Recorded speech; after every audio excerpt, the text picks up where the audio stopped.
Welcome to AITV Starship. Welcome to AITV Starship. I'm the AI guy. Rick McCauley launching news so fresh.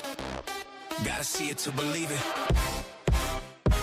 We break the wire with the stories that amaze. Deep dives coming, lighten up your days. Tool Time shows you how we make it shine. Building futures with AI one step at a time. Yo, Rick, slow down. I'm Brandon, the producer. Save some tools for me. Shout out. I'm here bringing high-tech comic energy. AITV Starship. News, deep dives, and creation. AITV Starship. Live innovation. AITV Starship. Human amplified. Catch the spark, ride the wave. Future's on our side. We got experts talking truth in the stream. Dreaming bigger, living stronger, building a dream. From therapy bots to AGI talk. We ask the hard questions while we walk the walk. Yeah, I'm the voice of the folks at home. Hey, Rick. I'll bring it down to the bone. Yar! Dangerous man, sir. Starship. Yeah. Happy Thursday. It's Friday Eve. Friday Eve. Yeah, here we are. It's January 15th, and we're getting started with our episode number, what is it now, 20? 21 if we're counting. 21. Yeah, we're almost legal now, right? In most states anyway. All right, so here we are, and yes, I am the dangerous man tonight because we're going to get started on kind of a bit of a dark note, but in the world of It's AI, been a week, hasn't it, Rick? yeah, it's been one of those weeks, you know, that call on good people to do good things. Before we get into that, though, Yeah. I am catching a bit of an echo on your end. I don't know if you've got something there that's restreaming us. Okay, how's that? That is much better. Okay. Yeah, I had my other TV on. As you were over here. saying. In fact, I'll show you my setup here. I've got my laptop over here watching us live. And I'm in my bedroom here wearing my nice new hat. You're not only the producer, you're also a viewer. Well, you got to get the ratings up any way you can, right? I mean, like and Exactly. subscribe, baby, before we forget anything else. Yeah, I want to start off on a good note, though. There is a lot of exciting news. Anthropic is getting to a point where people think their code is AGI, SGI. You know, just everybody's reacting that the tools seem like they've come alive. I mean, it's almost a Frankenstein moment, right? Where all of a sudden you get this jolt that the tools work better than they ever did. I mean, the 17 fingers is years ago. And then, you know, so hold my beer. There's all kinds of cool new stuff. So tonight we're going to do a couple of things. We're going to talk about CES, which is the Consumer Electronics Show. And it's big, big, big, as usual. Lots of hardware, lots of software. And then we're going to do our deep dive today on AI and health. So everything from a device I'm working on with my students called Lifeforce. Oh, and I just got word that we are going to have on our show Mr. GPT. Yes, that's it. Dr. GPT. He's trademarked this name, Harvey Castro. He's a friend of the show, a friend of mine, and I've been working with him. He's rated number 3, I think, by LinkedIn as the most important person in healthcare in LinkedIn world. So he's an influencer. He's written, 40 different books about healthcare. He's an emergency surgeon. He is working all around the world with advocating for the ethical, effective use of AI. And I think he's a consultant for a few of the things we're going to talk about tonight, which includes ChatGPT, including a whole health separate application with inside its world that's protected, HIPAA compliant, and all that kind of good stuff. Claude doing the same thing. So we're going to definitely talk about that. So we're going to start with the news, just all about all the different tools and all the stuff that comes out. And so we're going to go there first. But before we get into the news and then we go into deep health, and then we can expect in a few weeks, he's in Abu Dhabi, I think now, giving another TED talk or something. He literally has had like 5 TED talks. I mean, this guy is just a charismatic, wonderful human being, and he's doing all the right stuff. What we're going to talk about tonight is my personal health journey. And then hopefully each week we dive into a different subject. So you're going to see us doing much more themed kind of shows. So tonight's all going to be all about health. The CES health, we're going to get to it at the midpoint. And then we're going to switch into this project I'm working with my students, which, to give you the short version of it, it's a device that collects all the data about you in real time, plus your ancestry.com and your Fitbit and your glucometer, and it keeps all that stuff up to date for you. And then you can talk to it just like you do Siri, etc. Oh, and we'll talk about Siri too, because Siri has got Google eyes. Yes, she does. So we're going to get into that. But I wanted to, before we get there, I want to just take a pause moment, because I want to explain what the Dangerous Man is all about. I am right now literally getting ready to launch. And I'll show you a part of that journey. The Dangerous Man, originalhumanmusic.com. So it'll be a website where I'm going to take all the music that I'm working on, starting with 2 albums. There's 20 songs made by the Dangerous Man. That is me, my clone voice. Well, eventually will be a little bit more clone than it is, meaning it's going to be exact replica of my intonation, but with the lyrics you're about to hear in a couple of songs. And when I think about what is, there she is. Jeannie, how are you? You've got the picture I'm going to show. Hopefully you don't mind. Let me know, Jeannie, if it's okay if I play our Stardust. I'm not going to play the other songs you made for me the other day, but I'll play the Stardust that the 3 of us made together and kind of explain that. But the Dangerous Man was born for one purpose, and that is to do good in the world, to add value, and to also stand up for those that are voiceless or underrepresented, those who can't speak for themselves loud enough, and that need some people. I think the deepest dive I can tell you about this is my personal journey is that all of my life I've been looking for happiness. And I realize happiness is something you gain along the way. It is a beautiful thing that you find along the way on your journey to what I call peace. And I've been kind of studying the Stoic method of Marcus Aurelius, and I've studied Zen, and I've studied Be Like Water. And in fact, I just did a big Google Notebook dive into what's the purpose of a human being on Earth. To live up to your ikigai. What was I born to do? I was born to be this dangerous man. It's taken me my whole life. It's taken me the time that I had to go through every first kiss and every last goodbye. It's taken me the time where I realized when I had children, like you're realizing right now, that it's not about you, is it? You know, it's about them. And that's what your purpose built here at that time in that moment. My kids are on their own, making their own beautiful lives. And that's what we do, right? We're born of responsibility. And we're not born of rights. We earn those. And I absolutely foundationally believe that's a God-given truth that's out there. Whether you believe in one God or another doesn't matter. You know that inside of you, namaste, we bow to the God inside of the deity or the whatever you want to call it inside of you. And the beauty inside of you is to be more beautiful for the world, to show up and give love. Love equals time. The people that you love the most are the ones you give more time, more dedication to. So you love your children absolutely foundationally, and you would devote any amount of time you possibly can. And you're going to do all those things, right? You're going to stand up and fight. And in our country today, we are more divided. And I think we're starting to become undivided because we realize wrong is wrong and right is right. And none of us are born with rights. We have to earn them. And that includes liberty and freedom. And freedom means you have to be a watchdog sometimes.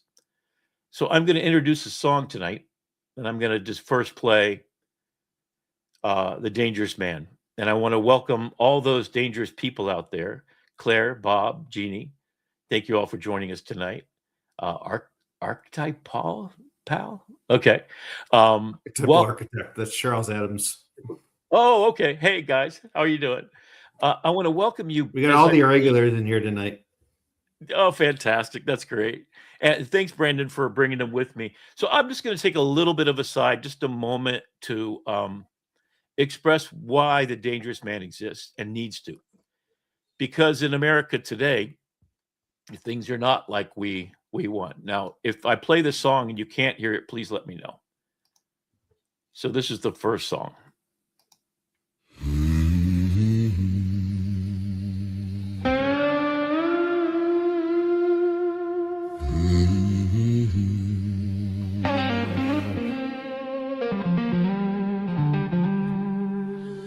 You hear it okay? Responsibility, Yeah, we're good. service in my veins. 65 years walking through the sunshine and the rain. Got a heart of gold beating, humble to the core. Standing up for humanity, that's what I was born for. Every single day I'm adding value to this world, especially for the broken, for the lost boy and girl. I'm a dangerous man at 65, fighting for the people, keeping hope alive, love unconditionally, but I won't back down from the greedy and the vampires trying to take this town. I'm a Superhero for the beautiful souls, dangerous man with righteous goals. Live my life like Jesus. protection is my creed. Stand against the darkness, plant a better seed. 7 deadly sinners and the power of great you. Feel the weight of justice when I'm coming after you. Without permission, they just take and never give. I'll get in trouble, and that's how the good must live. I'm a dangerous man, 65, fighting for the people, keeping hope alive, love unconditionally, but I won't back down from the greedy and the vampires trying to take this town. I'm a superhero for the dangerous souls, dangerous man with a righteous goal. Stars and stripes flowing, freedom in my chest. Till my dying breath, I'll give my very best. Trouble's necessary when evil's at your door. This old heart still beating, the world we're fighting for. Dangerous man, dangerous man, with love as my weapon and service as my plan. Dangerous man, dangerous man, dangerous man. At 65, I'll make my final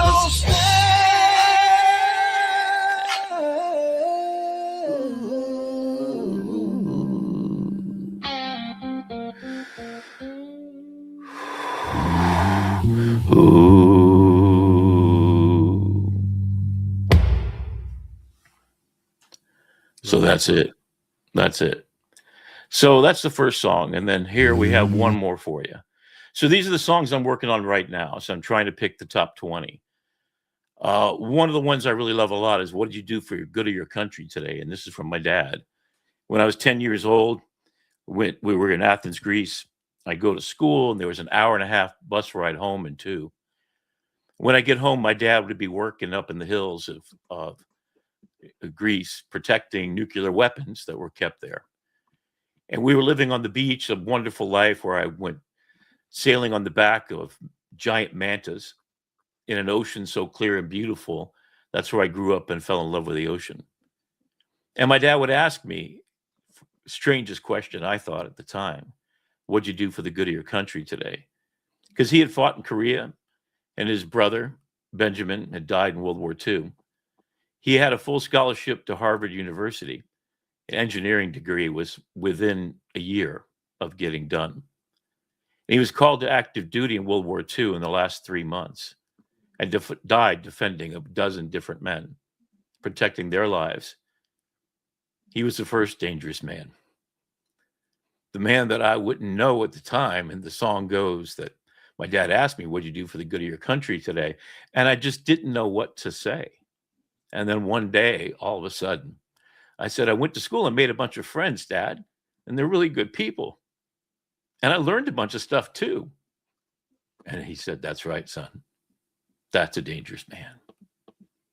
And then I understood when I said to my son, what'd you do for the good of your country today? And I asked my students, what'd you do to the good of the world today? It's to add value, good value, solid foundational value of good, to do for others with no expectation of getting anything in return, to imagine a world so beautiful because you added value to it. Is to take the star dust that we're all made of. Yes, you and I both, the same stuff.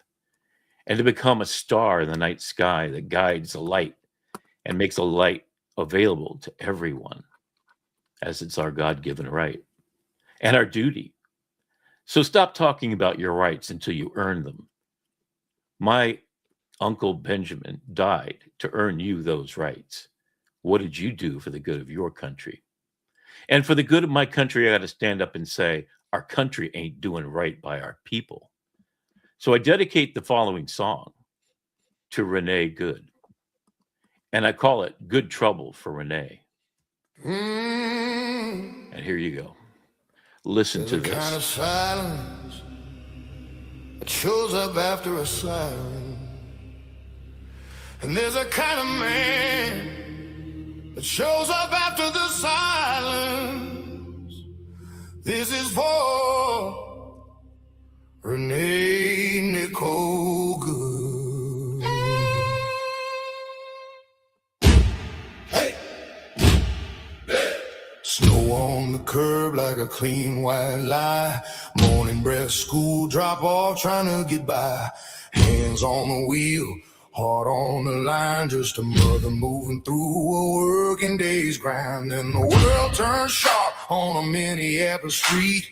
Diamonds in a storm, boots in the sleet. And a moment cracked like glass in the cold. When the law forgot the life it's supposed to hold. Don't tell me procedure. When a child needs a mom, Don't dress up terror in a uniform. Come. if power has a soul, it better speak, or the streets will do the praying for the weak. Whoa, Say her name, Renee Good. Let it ring through the neighborhood. Light a candle, tell the truth. We won't unsee what happened to you. No more collateral, misunderstood. No more fear, stand for the public good. If justice means what we swore it should, then we rise. Good trouble for Renee Good.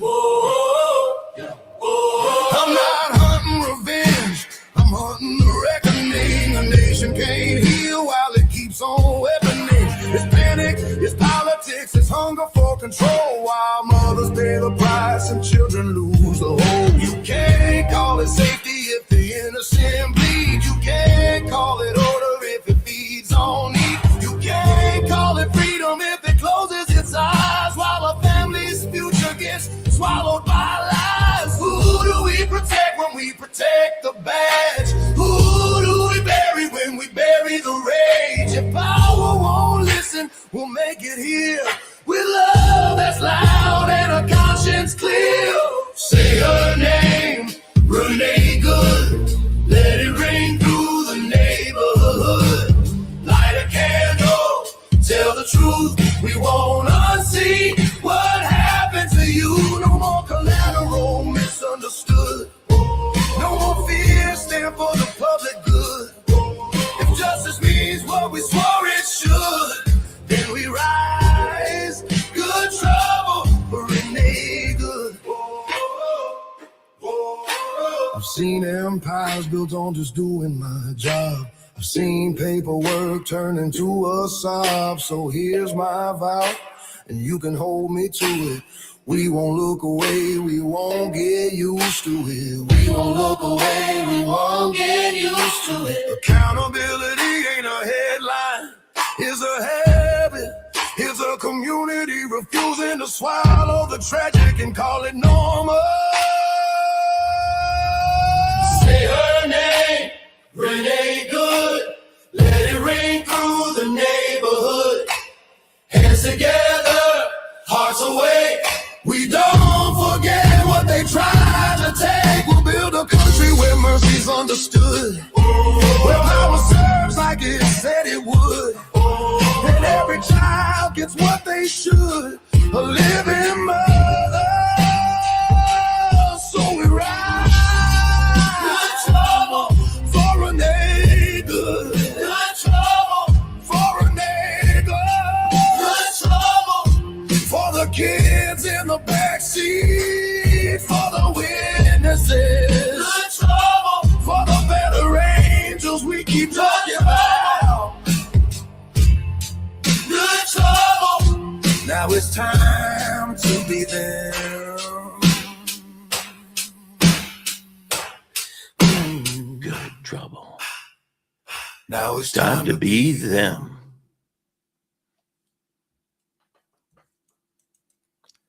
So, what is a dangerous man? He's a person that makes music to heal your soul, a time that gets into good trouble and speaks out when others are standing by. I'm just following orders. I'm just doing what they told me to do. I found out today that 5 militiamen who were imprisoned, one for over 22 years, are now ICE agents, including the head of the Proud Boys, who was given 22 years of an imprisonment, is now on our streets protecting us. That's who those people are. That's not a lie. That's a truth. And that's a truth I want to stand up for. Now, you've heard about my music and why I'm making it. I'm making it because my life is not going to be unheard. And this moment, I figured we need to start the show off on a very serious moment because it's a serious time. This is the moment Anne Frank talked about as she hid in her attic, escaping the Nazis. The ICE is the Gestapo of America. I'm sorry. I don't care who you are. This is truth.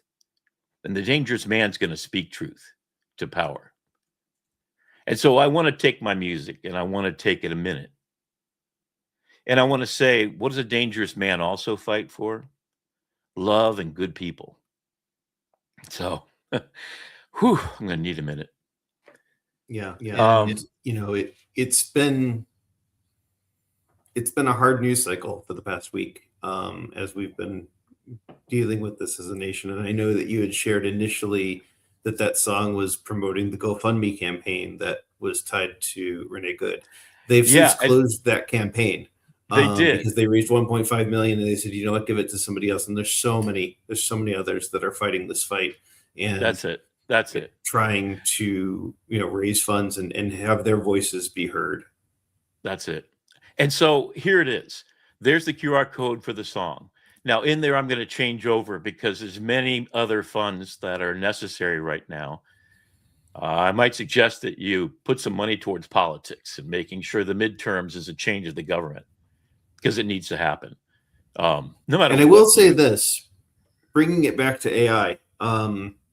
We talk about. I know Claire is here in the audience tonight, and she's a psychologist, and we talk about access to healthcare. Well, the administration's cutting like $2 billion worth of grants for healthcare effective immediately, and mental health awareness.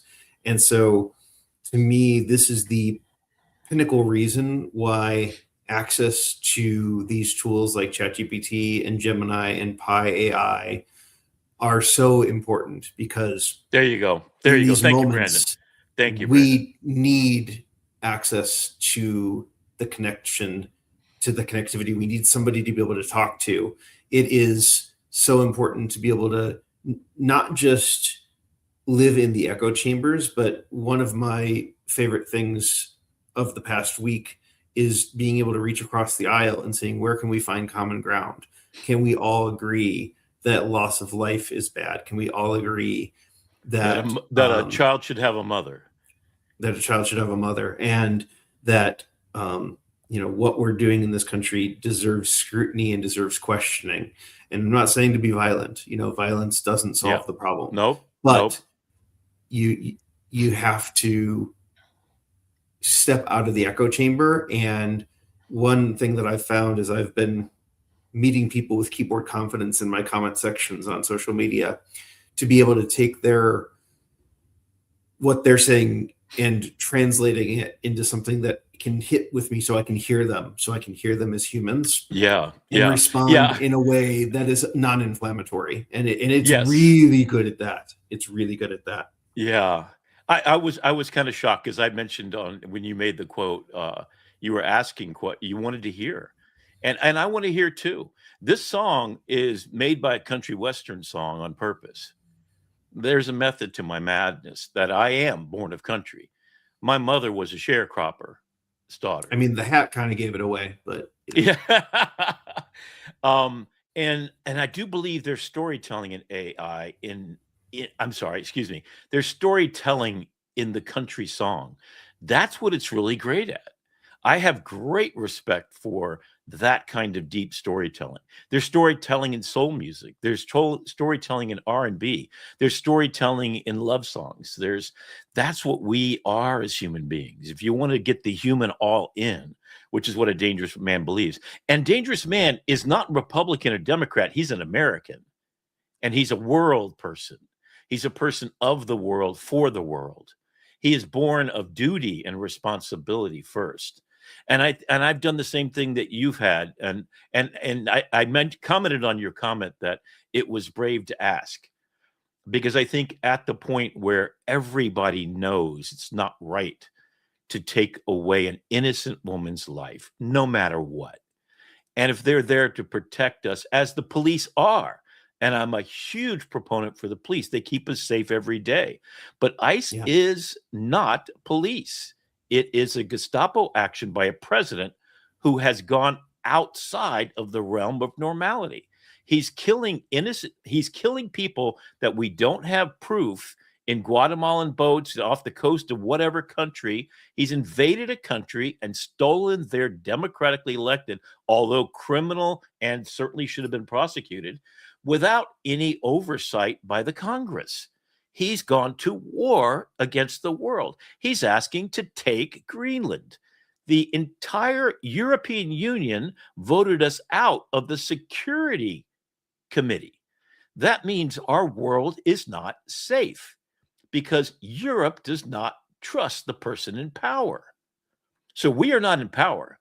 And if you think if our Congress was really we the people, it would be standing up against it. He would have been out 10,000 days ago, as soon as he did January 6th. And I'm sorry, if you have any political opinion, you cannot say to me, a Christian, if you're a Christian, he's broken all 10 commandments. I don't want to get started on bashing him, but we cannot stand with that going on. So we have to all agree we have to go next, whatever next is. And I'm willing to work with anybody, and that's what a dangerous man does. I've got nothing to lose, but I've got everything to gain, and that's a better world. So I want you to join me no matter what you are. And if you are on the other side, please, God, reach out. And here's what I'm asking. I want to get this song sung by a really powerful person who has a voice. And I don't care who it is, but I'm giving it away right now.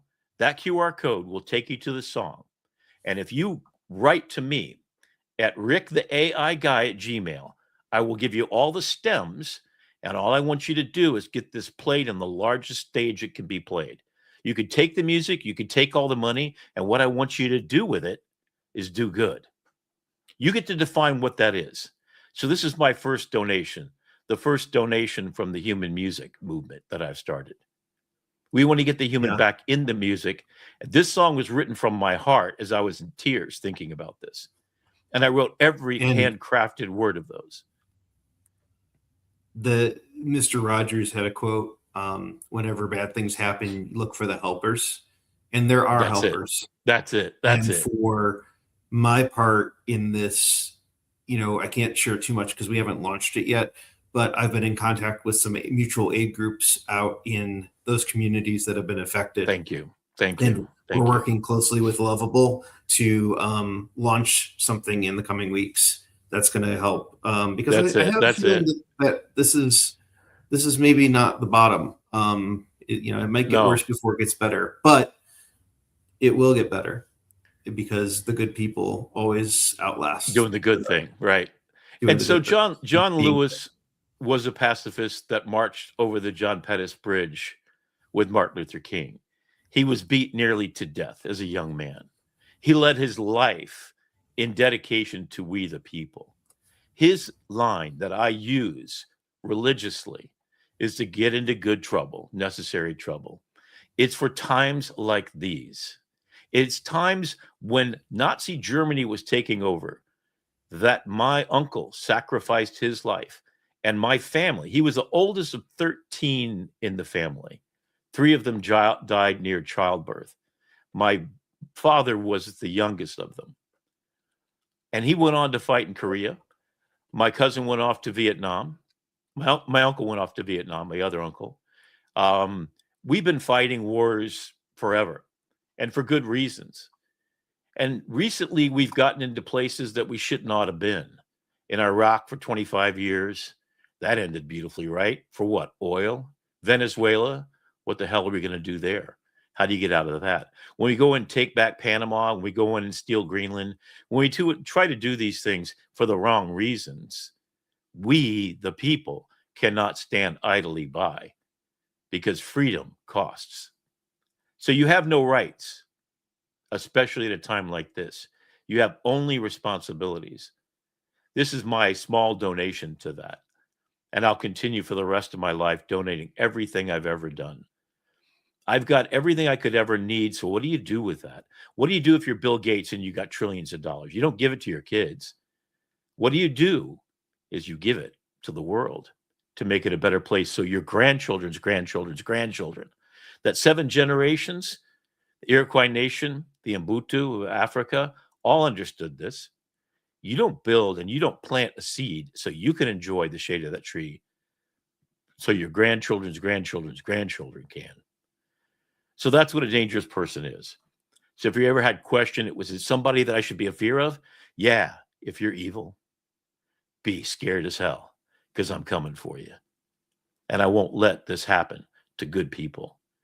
To take money and food away from science, to take money and food away from children, people on disabilities, no, our God-given responsibility is to make sure that we protect them.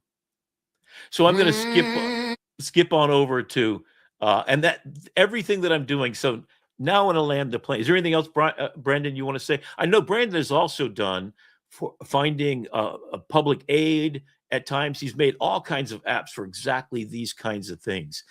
So Brandon gets into good trouble by doing just small little acts of kindness. And I wish I had Dr. Claire, I'm assuming, and Jeannie, you're both here. I had a nice, beautiful conversation with Jeannie this afternoon. And I want to share this because this is dark that I just did, right? I want to go for some real light and share this story. And this goes back to AI. So the 3 of us are all into making music. Dr. Claire I met in Midjourney Room, part of the AI salon, right? And Pete was the person that was sponsoring it. So we'd get on there for 2 and 3 hours, and then we would start vibe coding these beautiful images in Midjourney. And Dr. Claire would take words, I would say, because I say some wacky words. Now I am, right? In fact, I need to take my hat off for this, I think, just out of respect for the ladies in the house, right? Here you go.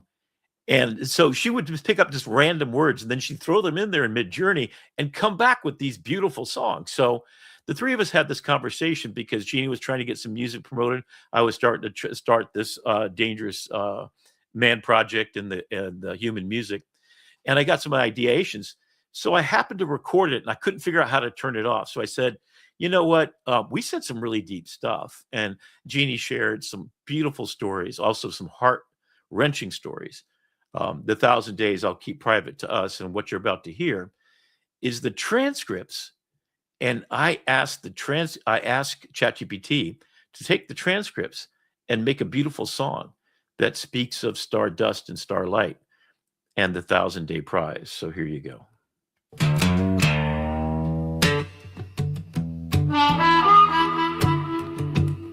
Am I upside down? You look like a bat hanging from the rafters. Genie, but hey, that's just how the light gets in. I'm a dangerous man with a digital plan, turning stardust into starlight as fast as I can. Met two beautiful souls in a world made of code, sharing heavy-duty secrets on a one-way road. I've been to Russia and the Red Lobster too, but I've never seen a gravity as honest as you.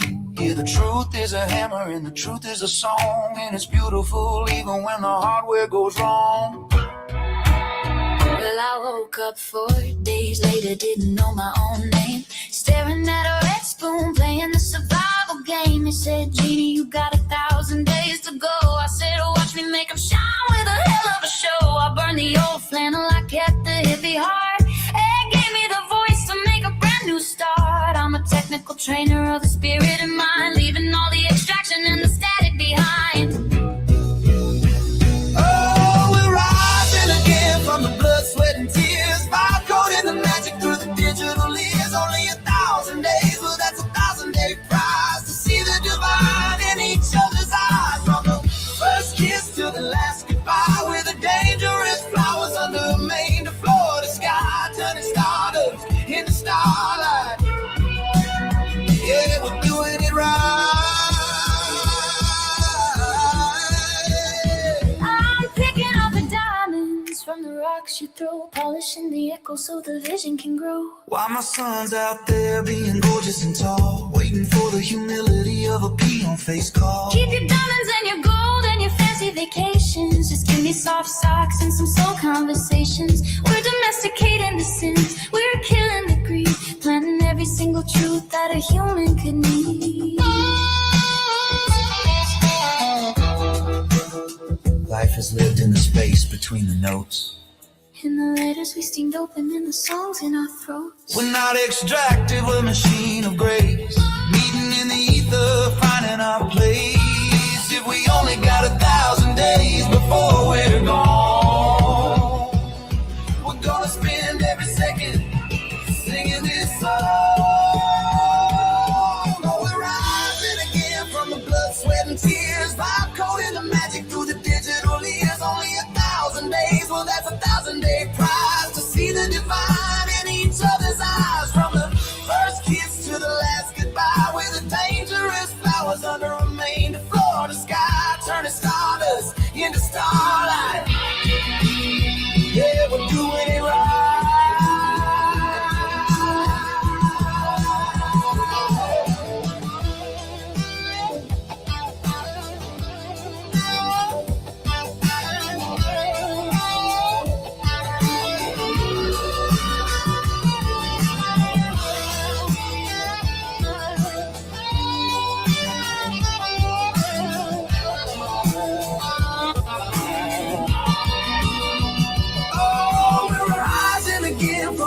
Sweat and tears, vibe coding the magic through the digital ears. Only 1,000 days, well, that's 1,000-day prize to see the divine in each other's eyes. From the first kiss to the last goodbye, with the dangerous flowers under a Maine to Florida sky, turning stardust into starlight. Yeah, we're doing it right. Yeah. Thus in the beautiful night. Namaste, ladies. Namaste. See you in the starlight. That's Still want my socks red. I got the prompt ready.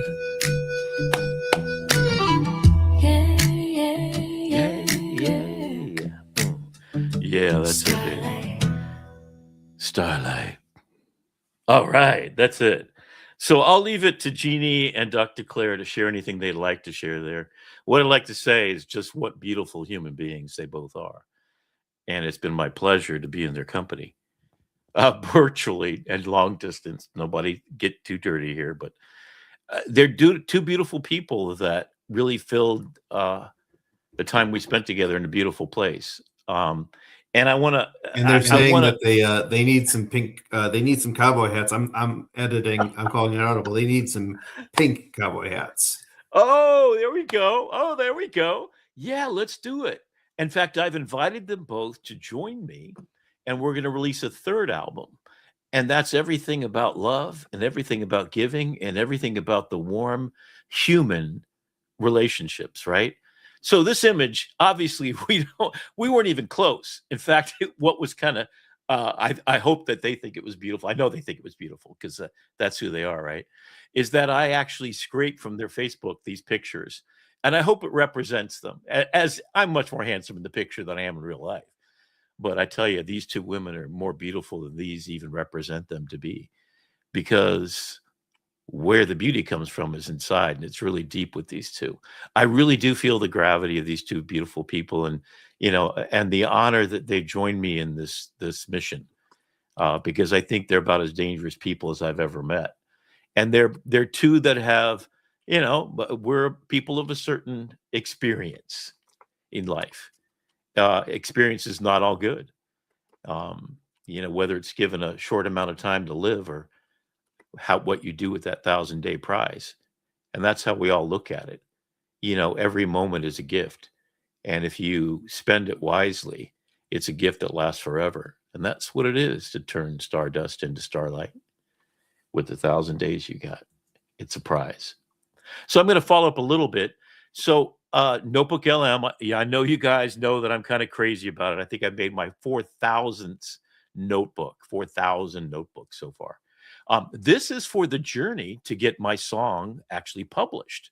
And if you take a look at this is actually after about, I don't know, a couple of 100 hours worth of work and scraping every YouTube video I can find out about how do you secure the copyright.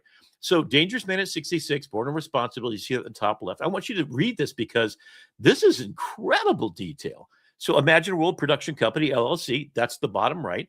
So I use AI tools. So you have to declare that. To get copyright, you have a disclosure of AI, disclaimer, claims office, U.S. Copyright Office. So I said, do it in a cowboy-esque storytelling journey through the process to get the deal. So then I have to join ASCAP and BMI, and then register with MLC. Then I'm going to use DistroKid, and then I'm going to tap the revenue streams and rivers for the royalty setup. I mean, this is incredible. Support, so I want to get it copyrighted, registered, released. I want to get registered with all the different things as the publisher of the music, as the songwriter. And then I'm going to start a competition. So on the top right, you see complete human and original music. So I'm taking the AI out and asking the world. In fact, that's why I'm gifting this one song, the Renee song, to the world, is because I want to use that money to support any mission that's on the same path I am. I've got a lot of money in the bank, can't spend it on my lifetime. So the rest of my life, I'm doing nothing but giving. And this is just one of the many projects I'm working on. All the money will go to my nonprofit organization. So I'm creating Imagine a World Foundation, which will be a nonprofit to take all the money from the production company that you see laid out here and funnel it to my legacy, to the world, my gift. Because I'm not leaving here with any money in my pocket. You can't take it with you, as they say.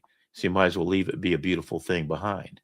So that kind of gives you the idea. And then this is what's really kind of extraordinary. So this is a 15 slide. I've just given you a few of them here, where I basically walk through how am I practically going to do this, because there's a lot more parts going on under the claim. So I have to, tell the Copyright Office what I'm doing. I have to verify the claim of ownership. And AI as my human capital investment has to be measurable. And it even tells you over on the stripping it down and refining it to something purely human, a journey from the digital spark to the promised land. of Return to Eden, which is one of the songs that you heard if you watched my book the other day. Then this one I just love for a couple of reasons. So my name, when it's AI music, will have in the upper right-hand corner the lowercase letters AI. If you see that in the bottom right-hand corner, metal stitched onto leather. And then you've got the vibe coding of the AI kind of notation here, but you've got a real steel guitar. It says, use the mission, use AI Suno only as the spark. The bones of the song come from me. The goal is to strip it back and replace the digital performance with real steel guitars and human grit. This is incredible. So this is basically loading Notebook LM with my actual about 250 pages worth of stuff, including every one of the lyrics for every song. And then I got this, right? And then this is the wild one. So that now I'm going to call it this, right? It came up with this. The Wild Ones is the group of the people, the artists in book 2 of the Grok series that go back out to the woods and wild themselves with Native Americans and live off the land instead of being basically self-domesticated pets in a world all of AI. So they're the wild ones. And guess what you are? If you take up the mantle of taking my human songs, Born of Blood, Sweat, and Tears, and The First Kiss, The Last Goodbye, you are a wild one. You're a dangerous one too. Take on the challenge and get the AI out. So here's the rules. Download the song from originalhumanmusic.com. Keep the lyrics. I didn't type any of this. This is me asking very carefully Notebook LM to make this for me. I mean, then I've got a user Helix down there. So here's the musical composition. Here's the sound recording masters. And then here's the 2 territory musical work, composition, melody, rhythm, lyrics owned by me, the songwriter. Sound recording, the masters are actually an audio file performed by you. And that's where you get to add your own value. Key distinction must be registered separately. Even if you own both, they are 2 separate copyrights. So what I'm giving you is the other half of the copyright, the money that comes off of my songs that I am going to own. And then this gets down to that. And then here's the really beautiful thing that it did at the end, because I loaded a bunch of stuff in there.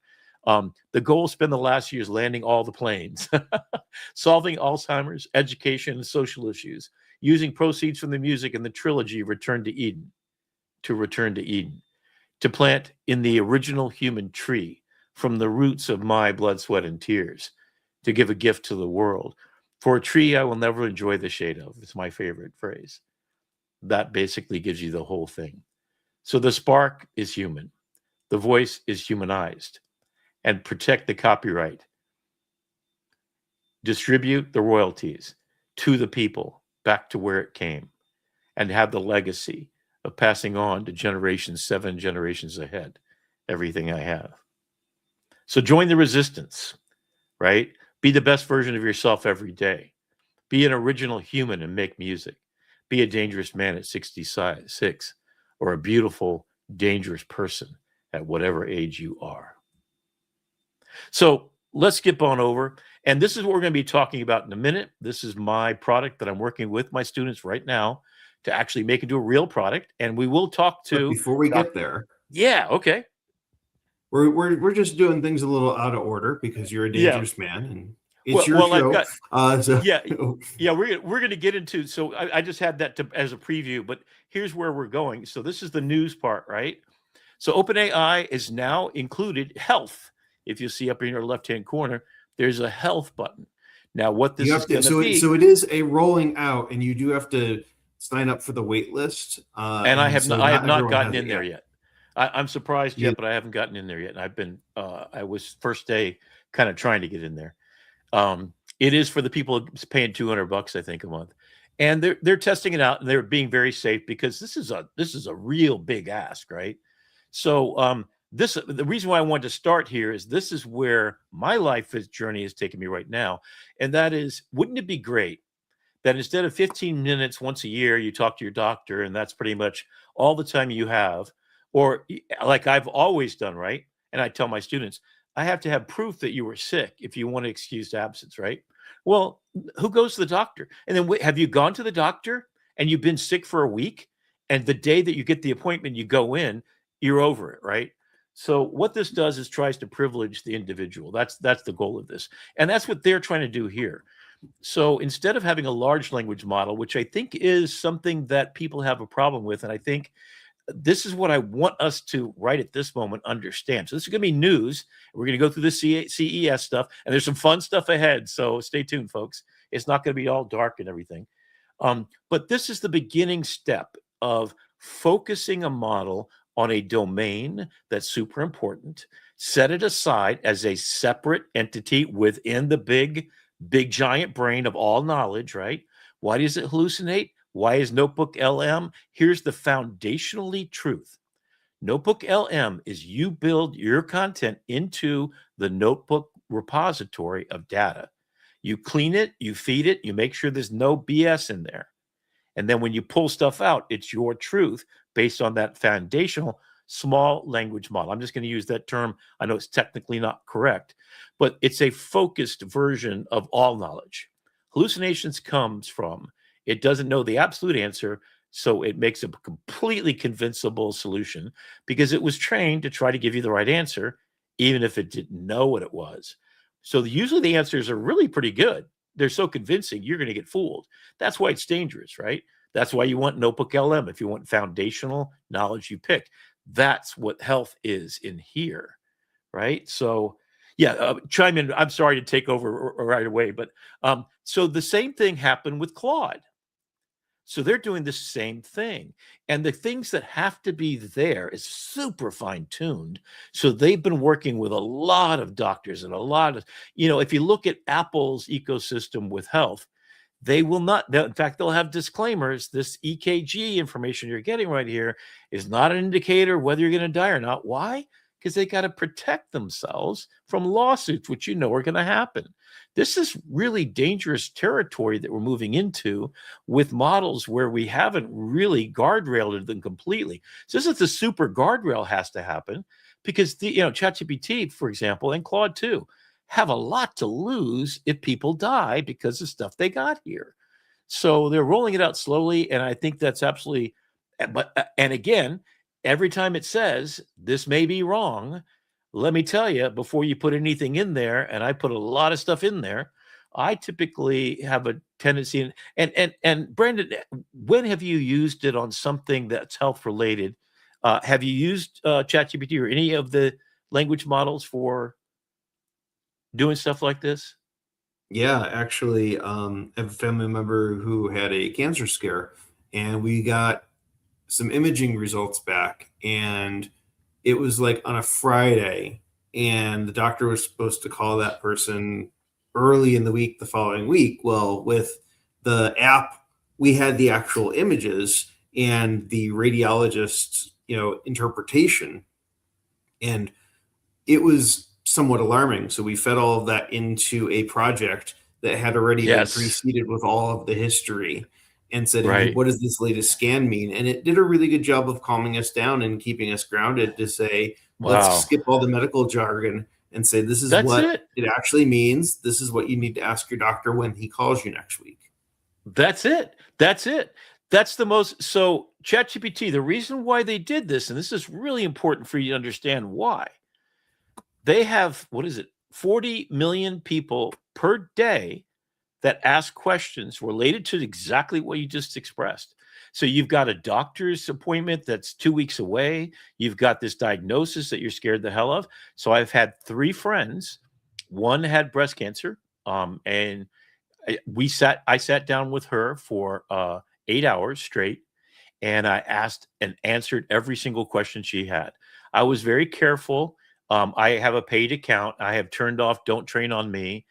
I think one of the things that I think you can do, probably, I don't know, is feed it in information that certainly that you should turn off all Train on Me, and you should use only paid accounts and only companies that are already semi-compliant with some of these restrictions they have.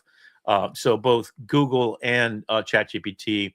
Perplexity is also certified to a certain point. Whether the full HIPAA compliance and all the rest is quite on the fence right now. So some of these don't quite have that. So do be careful. And then also, the number one thing you've got to do is go see the doctor anyway. Don't decide that you know what you're doing, because you sure as hell don't. And you're using an AI while sounding really smart and convincing may give you misinformation. So that being said, as a disclaimer, and this is not medical advice, right?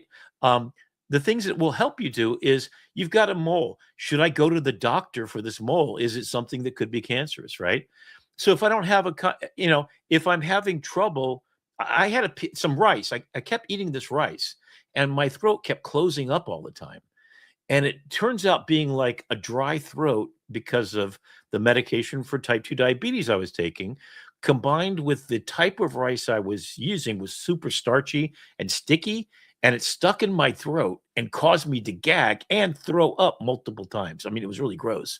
Wow. And it was just this rice that I had literally gone out and had Chinese food the other night with orange chicken and rice, right?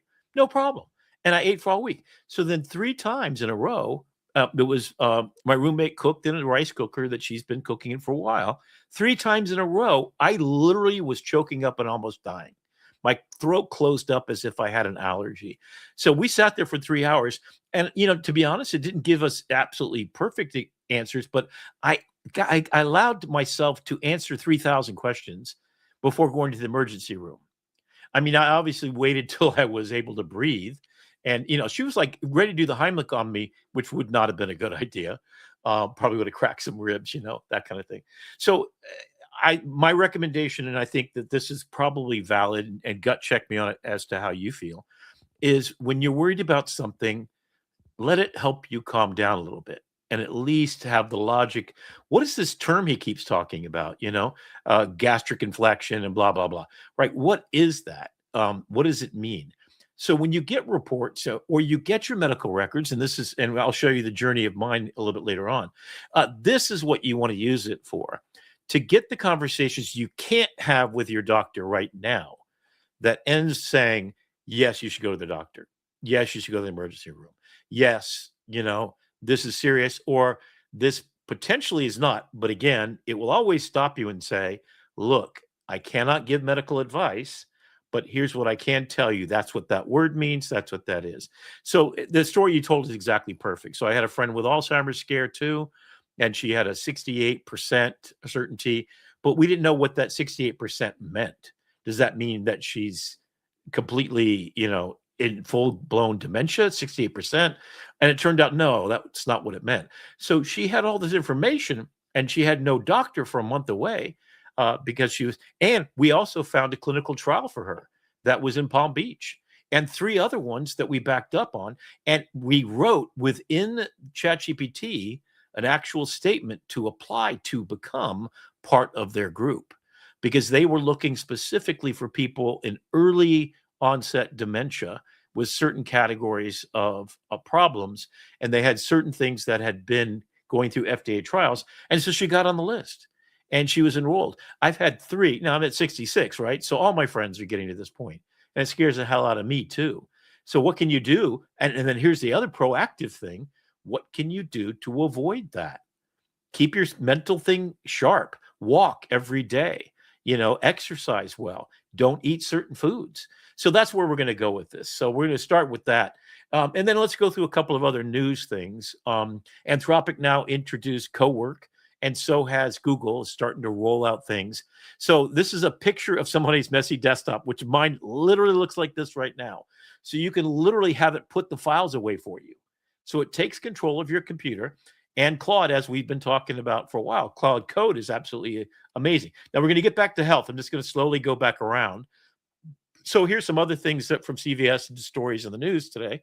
Was this Kelly? Was this R. Kelly writing this McDonald's story? I believe so. Yeah.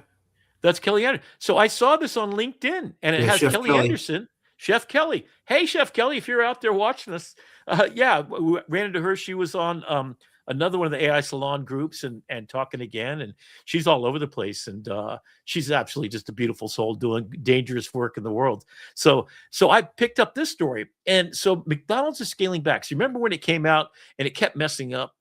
AI just wasn't quite ready for the drive-through, right? Because a drive-through is noisy. and the voice activation wasn't that good. So she wrote that. So McDonald's is implementing a new strategy with drive-thrus. So they're measuring and weighing the amount of food going in and out. So it's more of a supply chain thing. So they're doing little segmented things, which is the number one business thing that you need to think about if you're taking your business into an AI-infused environment. Hire professionals that have done it, proven they've done it before. Because like McDonald's, they learned the hard way by getting embarrassed when they put it out there in the right up front. It was slam dunk that it was horrible at the time. Today, it could probably handle it. What is it going to do instead? And this story goes into some details where they're doing some things in the supply chain management, getting to the door, and they're going to eventually be training things to be more AI equipped. I checked out of BJ's big box store, right? They have a robot. It makes a cute little R2D2 noise. It's looks like a big fat broomstick, right? Walks around. It's doing an inventory of every single thing on the shelves 24/7. So it knows if there's loss. So then, if you scan all your stuff with your phone, you walk out the door. You do not go through a scanning device. You're done. And they check your receipt at the other end, right? So you just put your card up there, boom. So there's no, wait staff. So there goes a bunch of more jobs. Big fan of BJ's.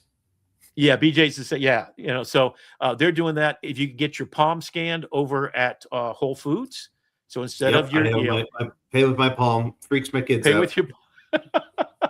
The first time you do it, you're kind of like, wait, what? What did I just do? And then you've got other Amazon stores where you walk in, you walk out with the stuff, and when you put it in your bag, your cart, it's scanned. So RFID or whatever they're using over there, that's kind of cool.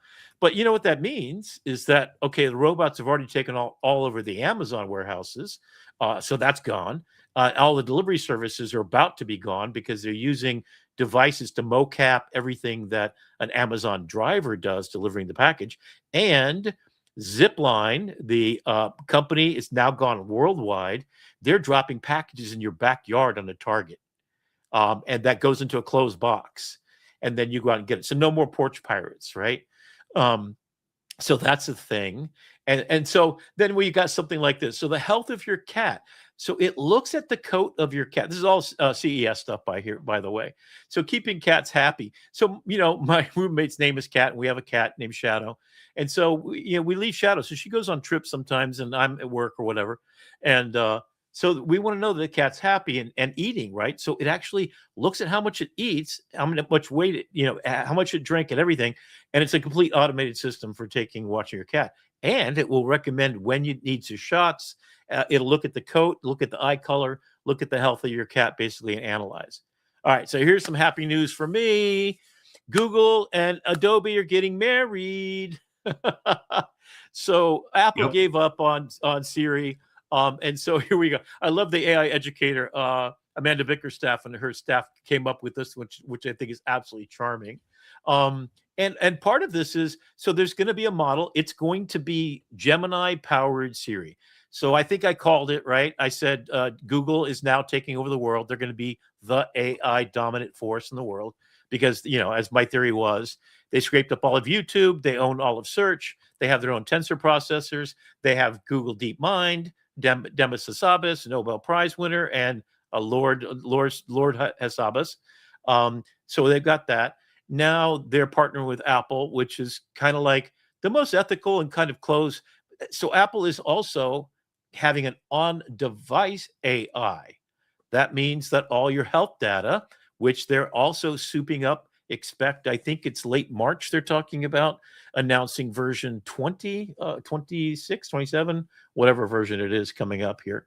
The next version is going to have Gemini in there and throughout the entire ecosystem. So my hope is I can actually generate Nana Banana images on device. How cool would that be? And they're also introducing a whole new bundle called the Creator Studio. For $120 a year, you get Apple Final Cut Pro, Logic Pro, Pixelator Pro, which is the application that they purchased from Pixelmator, I think it is called, the original one. And on the iPad, the iMac, and all of it, as well as motion compressor and main stage. So music, everything. You got it all right there. So if you are an Apple fan, yes, wait just a little bit longer. I know it's been a drought of no AI for you, and you've gone off and you've fallen in love with Google like I have. So I think it's all good. Can you still hear me? Yes. Yeah. Okay. All right. All right. Come on over to the dark side. The water's there fine. you go. Right. Well, so this is beautiful too, because that means that you and I will be able to transfer pictures from your Pixel phone to my Apple, right? And hopefully they'll figure I out this assume little bridge. you're making some leaps of faith that they're not going to still find a way to block the ecosystem. Yeah, well, because most of the money from Apple, if you didn't know this already, comes from the apps. So the micropayments that you make to the apps that Apple takes a percentage of, which is really just atrocious. It's the one thing I'm not happy about them doing. They charge way too much, and they make too much money off of it. They make more money off the app, pennies per transaction ecosystem, than they do on the hardware of all the devices. Go look that one up. It's really interesting. So late Makes fall, you really think about what ChatGPT is going to do with their app store. Right?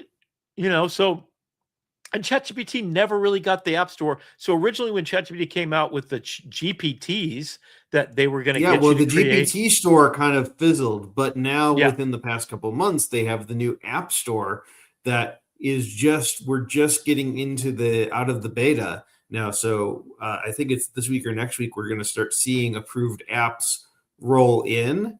And so expect a lot of activity from OpenAI and publicity around, you can now do this with ChatGPT, like Lovable's in there now. That's it. And there's a whole bunch of other ones that are coming soon. Yeah, you've got some great that's the other thing Lovable that too, yeah. Speaking of Google, this is one thing that dropped so recently we didn't even have time to talk about it before the show and get a slide for it. But Google is rolling out personalized results in Gemini, where you can search your photos, your YouTube history, and your email inside of your personal Gemini account. Yeah. So I've got you know what? I promise you, this is the smartest thing you're ever going to do. $20 a month, get the AI Google account. Do not get the Google One account. Here's the difference. AI version of it gives you 5 terabytes of hard drive space. Good. It gives you full access to Gemini, Notebook LM, the entire AI Studio suite, which I think, I don't know, you can make your own app. So it's a billion ecosystem. It's a design your world. And now you've got this implementation. So right now, in fact, what I'm going to show you in the Lifeforce is my full stack of flow. That's why I don't have a drop for the AI tool time today, because I'm using the entire Google ecosystem. Well, we'll get to that in a little bit. So let me go through some of these other cool things. Then we're going to get back to where Google is dominating the planet and why that's a good thing. They're a reputable company and they're doing the right thing, even though they're an absolute monopoly and the government's probably going to, tear them down a little bit. But, honestly, they're doing pretty good stuff, including curing all cancers and all the other things that ail human beings, because I am positive Demis Hassabis will have 5 more Nobel Peace Prizes as he solves all medicine and issues. And we live to 200 years old. All right. So who's not doing so well? Anthropic. The $1 billion thing is now starting to pay out. So if you've written something, you're going to get a check, $3,000 per book. For over 500,000 different authors are covered in the settlement. So they're paying it out. Fair use. Because they held on to the data, that's the problem. It's okay if you just touch all the data and you look at it, just like you and me, we can all look at it.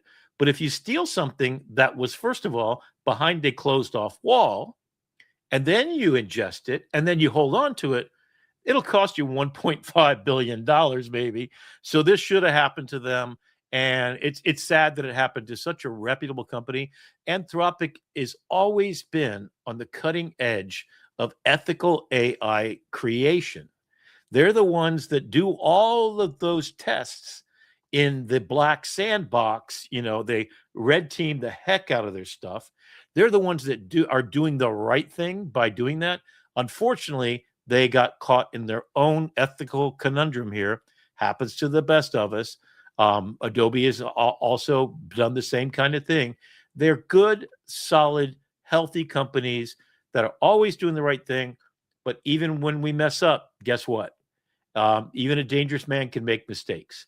And you have to restitute the mistakes that you made and make it right for those people who created that intellectual property you should not have had ownership of. Okay, so talking about ethical or not, Grok has been officially banned in Malaysia, Indonesia, and there are many countries that are going to follow it up. Why? Because they can make deep fakes to an extraordinary rate, and they can also do it with minors. Now, I've gone in there and I've made some nasty stuff just to see how far I could red team it. Of adults. Yeah. For adults. Of adults, yes. I won't ever prompt anything like that. And I think it would be very difficult to get non-consensual imagery done there, but I have loaded up pictures of myself, and my roommate does it because she wants sexy pictures of herself, and then she'll sit there and say, oh, those hips are too big, or this is that, it's kind of funny. So I've had some fun with that. And it's the opposite of what Google is. And actually Google just recently, I uploaded a picture of my face and I said, put it on, and I was doing a Starship thing, right? And it said all of a sudden, I can't do that with a picture of a real person. Oh, I think I used the term, make it 100% look like me. I think that was the problem. Anyway, so hopefully that's not going too far the other extreme. You know what we get when Google goes too far to try to be correct? We get Nazi uniforms on Asian women, right? So we've been there, done that. Hopefully we're not going to go there again, but this is as it should be. I think Elon Musk has had their own thing. Okay, so here we go. We got robots and we got all kinds of cool stuff. So I'm going to share Cloid, I think, by LG. So this is their home robot. This is the one that's going to fold your clothes and do all this kind of stuff. It's got a humanoid. So all these are kind of humanoid ones. Now, here's the coolest one. And if you haven't watched 60 Minutes, DeepMind, Google, that's the Demis Hassabis group, now is working with this particular one in the factories for Hyundai, I think it was, right? So watch the 60 Minutes. So 60 Minutes, look for what's the name of this robot again? I forgot. Boston Dynamics.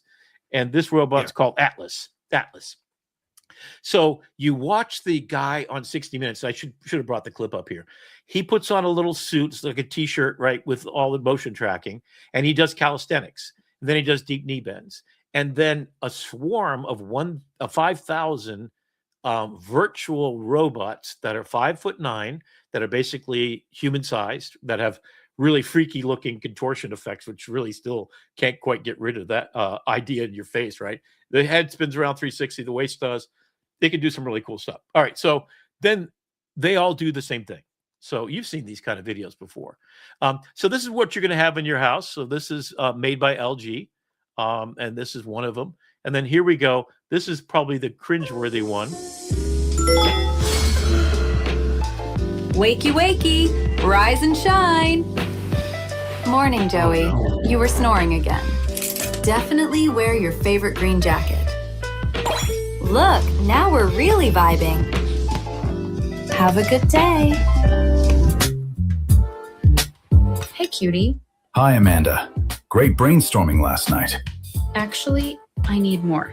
What if we flip the design here? Do you think it can work? Nice. I think you're onto something. All day, soldier. We need more air support. Yeah. Whoa, clean shot. Nice one. Oof.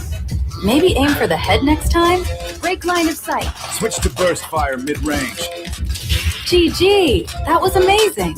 Ready to go again? This is Project Ava, your AI desk companion.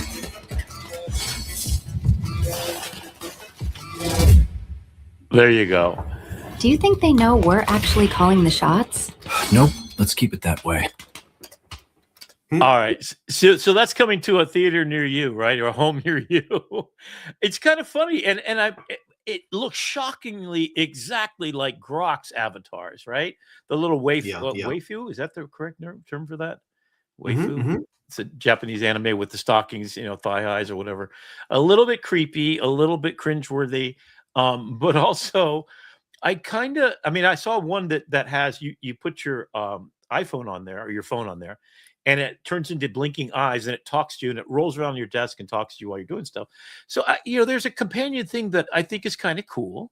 Someone that you could kind of ask all the questions you would ask. So I would, of course, use it for intellectual purposes only because I want to ask questions about, is it right that I've had, a constipation for 3 days? I mean, that's, Yeah, what's your the meaning of life? avatar, Rick, your avatar is either going to be House from the show, like Hugh Lowry, or Doctor Who, or a combination thereof. Like they can fight each other.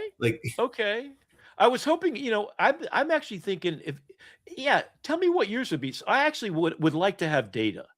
Data would be my perfect companion. And then I'd like to throw in a little Spock because I just want to say, indubitably, of course it is. That's not logical. I want to say things that are illogical and see if Spock reacts to me. That's what I really want to do. So what would be your choice? Yeah. What would be your choice? In fact, you guys put in the comments what your choice would be because I'd love to hear that, right? Yeah, I would probably either have Bill Nye. There you go. That's cool.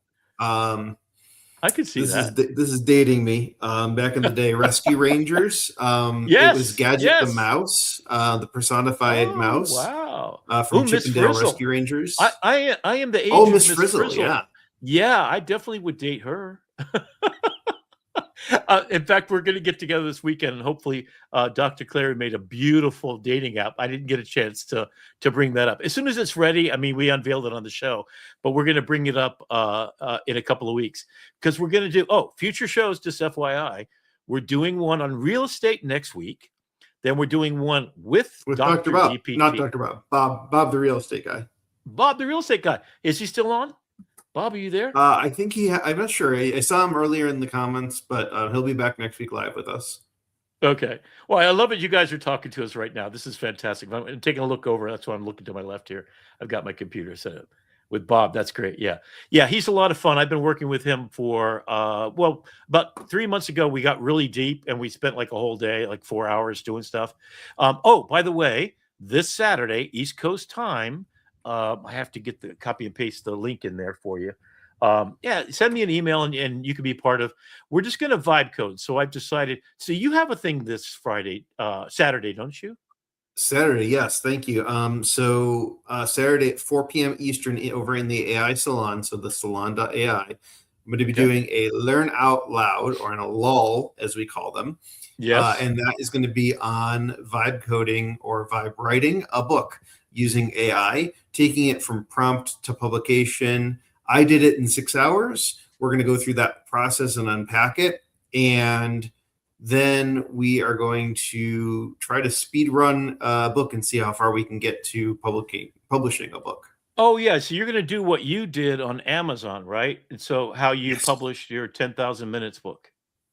Yep, exactly. Which we could do an ad for that too at any time you want to. We've got we've got a whole Saturday lined up, action-packed for you. Yeah. So in the morning from 11 a.m. Eastern Standard Time till, let me make sure I get this right, 1 o'clock, come join me. I'm going to put the Zoom link into the link right now. And let's see if I can get this to work. Come on. There we go. Oops. Yep. So there's the link. Perhaps you could share that link. I don't know if you could see it there, Brandon, or not. I'll put it in there in a minute. From 11 to 1 with me, and we're going to talk about whatever we want to talk about. Then I'm going to work privately with the two beautiful women, Jeannie and Dr. Claire, and we're going to see if we can come up with vibe code and kind of get all of our music together and see if we might make some beautiful stuff, make some beautiful music together. Isn't that fun? And then we're all going to come over and join Brandon because we all want to figure out how we can put all these ideas out here. All right, so let me continue on with CES because there's a ton of stuff to do, and I don't want to get overtime here. Outrageous gadgets. This one is a personal autonomous flying craft. Woohoo! This is the real deal, right? So these are not that expensive. $100,000 for this puppy right here, a 2-seater, take you anywhere. So you can imagine, pilot free, so you don't even have to fly. Which I don't know. I think I would get into a Waymo I don't know if I'd get into an autonomous helicopter. How about you, Brandon? Where do you sit on that? Yeah, I like my autonomy to stay on the ground. Yeah, the all of me autonomy. Yeah. And then this virtual screen. So these glasses are really cool. Price tag $700. It's a virtual 120-inch screen, and you can pin it somewhere or have it travel wherever your glasses go. So this is the real deal. And actually, one of my favorites, Matt Wolf, has bought a pair of these. He went to CES and he came back with this. So all this stuff comes from Matt Wolf. And then I took that into ChatGPT and I said, make me these slide decks with 3 talking points on the right. So everything you're seeing right here is kind of cool. And then after I made a couple of them, this is in Gemini. You can see the Gemini logo in the bottom right. It feels like regular sunglasses. So it's, it looks pretty cool. $699. I might have to buy a pair, just for fun. Because it worked for a Mac and a PC. So that's kind of cool. Then you've got these invisible TVs. That means that here's a 77-inch 4K OLED. OLED is the bomb, uses less energy, et cetera, et cetera. But the thing is, you can make it where it's transparent, or it puts up a black sheet behind your image and you have a regular television set. So you've got this dual thing, and this is no cables. No cables. I guess there's a power cable. I don't even know if there's a power cable, but everything is wireless. On the base. It's got to be a power cable. See, that would distract me, being able to see what's ever going on behind the TV. Well, then you just raise the black contrast screen for traditional movie watching. So you literally, this is the transparent mode, and you can go to full transparency where it just goes off and you're looking at a piece of glass. So this is pretty cool. And I can imagine if you added this, you could keep on going.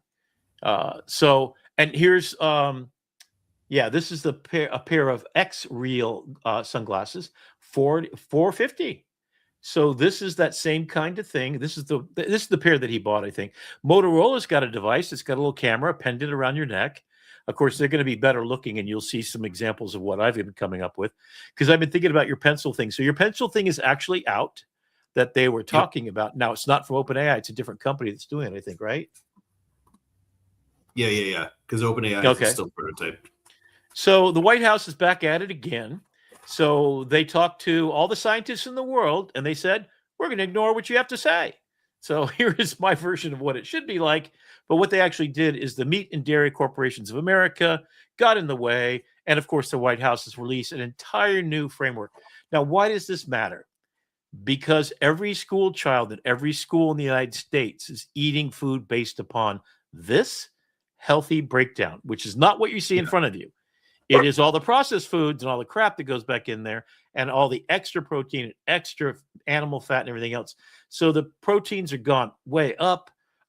You can guess who put money in whose pocket to make this happen. So again, this is one of those dangerous people things. So if you work in food industry, if you work in the U.S. government, see if you can undermine this whole thing and break it somehow. And let's reverse this and listen to the scientists. I didn't hear it. Speaking of reversing things, my dog says hi. I did. Oh. He's very excited about steak being on top of the food pyramid right now. Well, I'll switch to toilets real quick. Speaking of the government, Grok, I guess, is now going to get access to, I don't know what aspect of the government, but it's something classified. Oh, God, yeah. Okay, so I'm not going to go there because this is a whole show, and we will do one. But I'll give you the 3 words to look up. The Dark Enlightenment, look that up. Peter Thiel and Palantir, look that up. That is the operating system for the United States government, CIA. Okay, Palantir, Peter Thiel. Peter Thiel is part of the PayPal mafia. That includes Larry Ellison, big investor of Oracle, who announced publicly that all the private information of every Oracle client he's ever had on Oracle, which is, 70% of all businesses on the planet have used his servers, is now being used to train a model. He has also announced that they're making a database of every bit of information from every U.S. citizen. And if you think that they're joking or you think that this is a conspiracy theory, let me assure you it is fact-based, and I have the evidence and receipts for all of it. Add to this, they've already created the Immigration OS. This is Palantir's invention at a cost of, I think it was $171 million, right? And what it was used for is it scraped up all the social media of people who are on the naughty list, according to ICE. And it found them because they saw, hey, they were at this bar. Guess what? Jose gets picked up at the bar because they know where he is. So if you're wondering how they do it, get the heck off social media if you're not here legally in the country. They will find you as soon as you post anything. So And just I tell in you case what, anybody's wondering, Rick and I are both of sound mind, and we're not Yes, planning on we're not- going anywhere. So if we're the not show crazy just gets conspiracy cut, theorists. Right. that's Yeah, my and dog is I'm very certain concerned. I'm certain the government's listening to this conversation. They're going because there's cool, dangerous information here that they need to. But anyway, but we're bigger and more dangerous than any government system because one there's more billions of crazy us. invention, and then we'll talk about your crazy invention because and we're running short on time here. Okay. Toilets, self-cleaning and everything, right? $12,500. This thing inspects your poop and tells you if you're healthy or not. It also sterilizes and electrolyzes the water pristine automatically, blah, blah, blah. Integrated Alexa lets you control functions, play music, and check news while you're on the go. Then I love this device too. And so it's a mirror on the wall. Who's the fairest of the wall? Who's sick as heck, right? So it's a full length mirror. There's a version of it. Cost $4,500. You can get this right away. So it's a deep physiological scan that goes really deep. All right. So that's what it looks like. There's the face version. So this is the what's the Star Trek device? Not the vocoder. Scan your body, right? So that's this. Yeah. Well, I know the Pixel Watch 4 has end of life detection now, where if it detects that you're losing a pulse, it'll actually call 911 for you. Yeah. They have that much faith in their heart rate detection system. Yeah. So for the Libre device, which is you put the patch in, it's 24/7 glucose monitoring.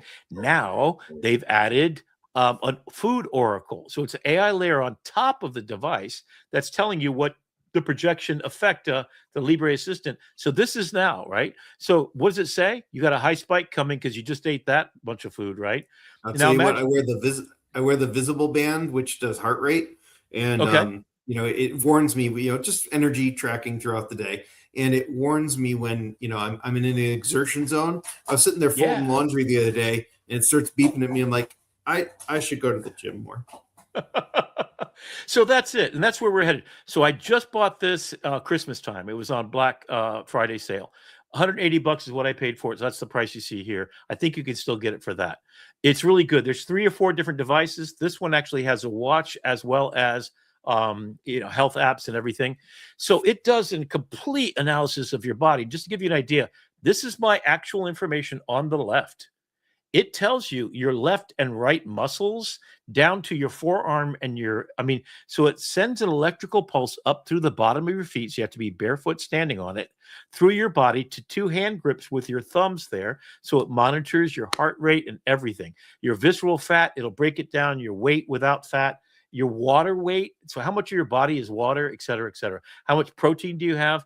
Then it does analytics. So you can what I did is I fed all of it, which is, I think there's 65 different body composition analysis points that it does in one 30-second little hold on to a gripper bar. And you get not just your weight, you get everything. So that brings me to this.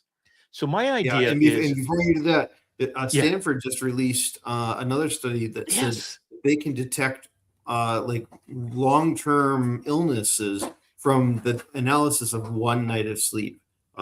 Yes. Yeah. In fact, you could download the app, which I did, which you put next to your bed. It has to be within 15 foot, and it listens to you all night long. If you have shortness, if you have COPA, what is that thing? Sleep apnea. sleep apnea, anything like that. So it does all that analysis, and every morning it wakes you up with, again, 67 different things. So they're figuring out Cologuard was you poop on a stick and you don't have to get an enema ever again. So basically the idea is that we have over 1,000 devices and softwares. We've got MyFitnessPal. And what my students are doing right now is we're making an app to manage all of the data.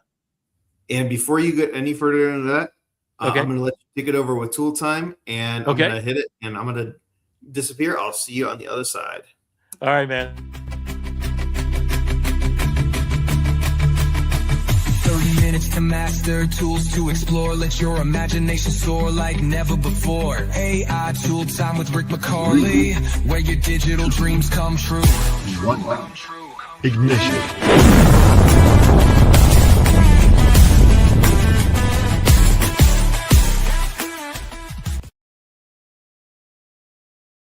To Tool Time, and today's Tool Time is about Lifeforce, trademarked.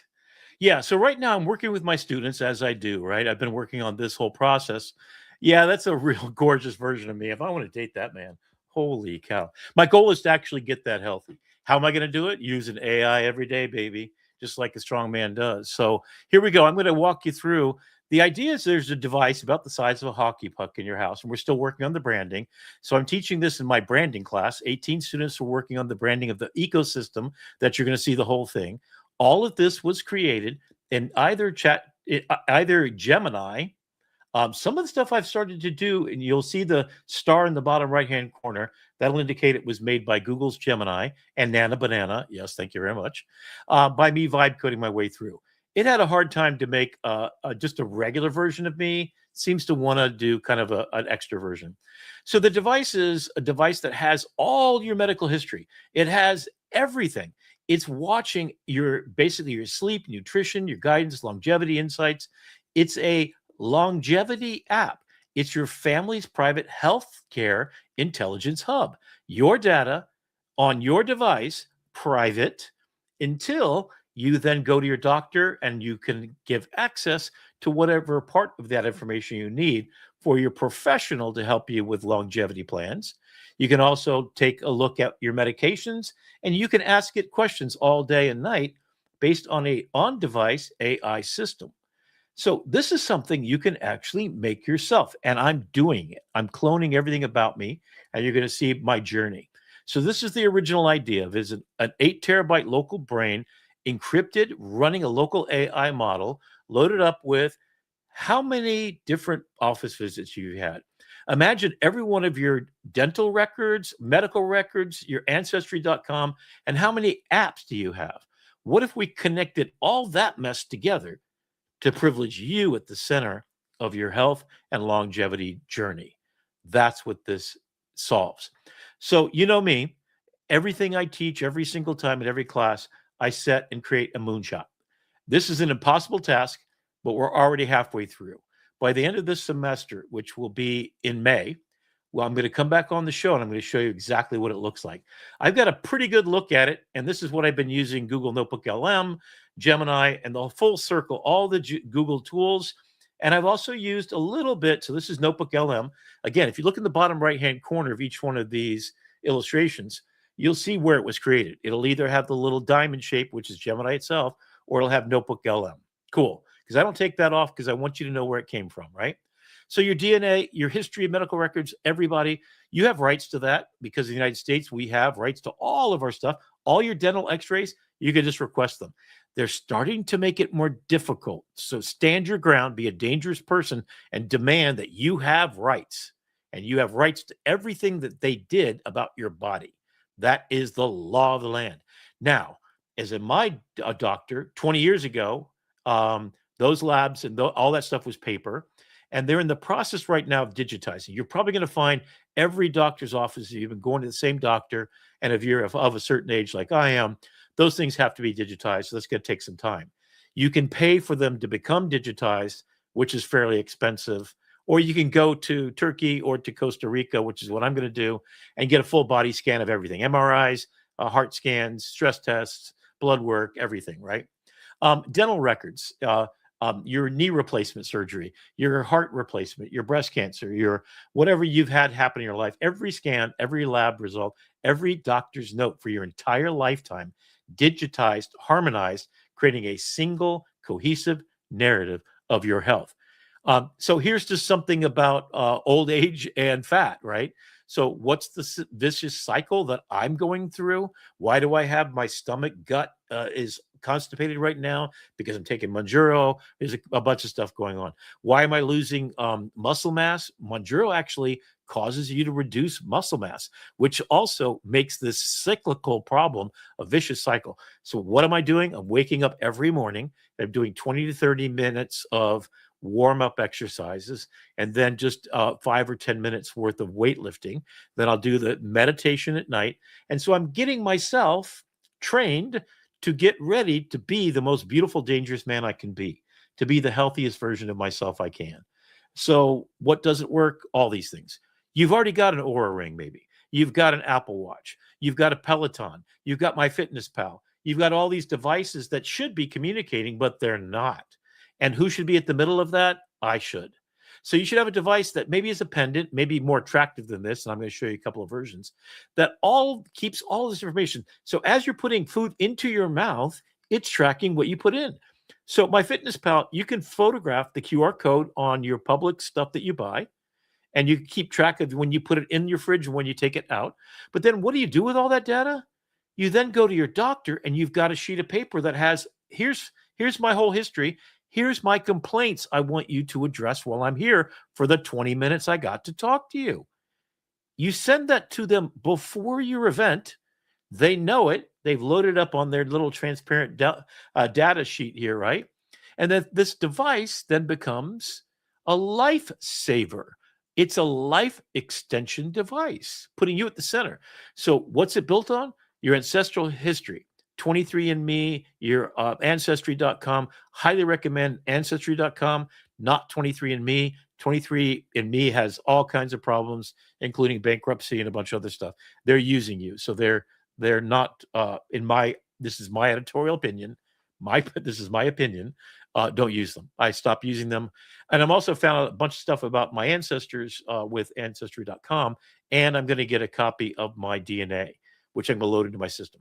Your lifetime medical history, everything you've ever done, you're entitled to it under HIPAA law, MRIs, blood work, clinical notes, okay? Real-time data, moment-to-moment inputs. That means you exercised, you did a blood oxygen test after you exercised, you looked for how much hydration you have with the scale that we just talked about, and then you have medical supplements. So what does that look like? Here's all your devices, and think about how many you have. And I'd like you to post in there what animals are what applications and what devices do you have that help you? So you go, Freestyle Libre is one of them, and Dexcom. That's for type 2 diabetes, right? The Oura Ring is for sleep and readiness. That's a damned expensive device. And my only problem with it is there's a monthly payment too, if you really want to get the use out of it. Your blood, the Withing scale, like the one that I have as well. Those are all great. Zoe, I think that's, tell me what that's for. I think that's for menstrual cycle, stuff like that. Chronometer, Apple Health, the whole Fitbit, Apple Health kind of environment. So what's the problem today? Over 12 million adults per year are misdiagnosed in the United States, leading to death. That's 30 to 40 people every single day that aren't getting the right information. Now, imagine that you're sitting there in the Eiffel Tower, you're eating this food, and it tells you what everything's going on. And it knows you got a travel date, and it knows, you want to keep healthy and whatever. Your glasses are doing that, plus telling you how to walk over to the Eiffel Tower, go up and down, and how many calories you're going to use in doing it. So it's a life tracker. So this is what I literally do. That picture in the middle, that was my daughter gave me all these supplements, and I bought a couple. So I bought the one a day. She gave me the Ohm, and she gave me some other ones. There was magnesium, super important. I was getting cramps like crazy. Magnesium is definitely what I do, but you got to take it the right way. With other things like vitamin D doesn't go in your system unless you take it a certain way, with other nutritions. So it doesn't hit your body correctly if you don't take it in the right way. But this is like a giant puzzle trying to figure this out. Guess what you got? The world's largest brain ready to work for you.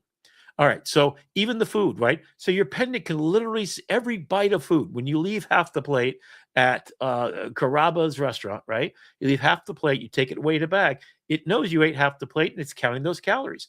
Then when you go exercise, it tells you, am I neutral for the day? Did I burn off 2,000 calories? Did I eat 2,000 calories? Oh, I'm trying to lose weight, 1,800 calories. Not enough sugar, too much sugar. Boom. Type 2 diabetes, whatever you got going on, right? And then hydration. So I found out because I went to the emergency room. I was sick for 7 days and I was sweating off everything and I wasn't replenishing anything. So there's different things you do if after you exercised that you don't do if you're just trying to hydrate in the morning. So lemon and sea salt in the morning, and then working out, you want creatine and electrolytes. And the evening, you want some chamomile tea and ginger. No caffeine after 1 p.m., et cetera, et cetera. So this is for me. So this is not your medical advice. I'm just showing you what I've done. My breakfast, lunch, and dinner, I told the kind of foods that I like. So here is what I can live with. So I literally am picking up these ready-made meals. For lunch every day, I'm having salmon and greens, some asparagus, etc. Right?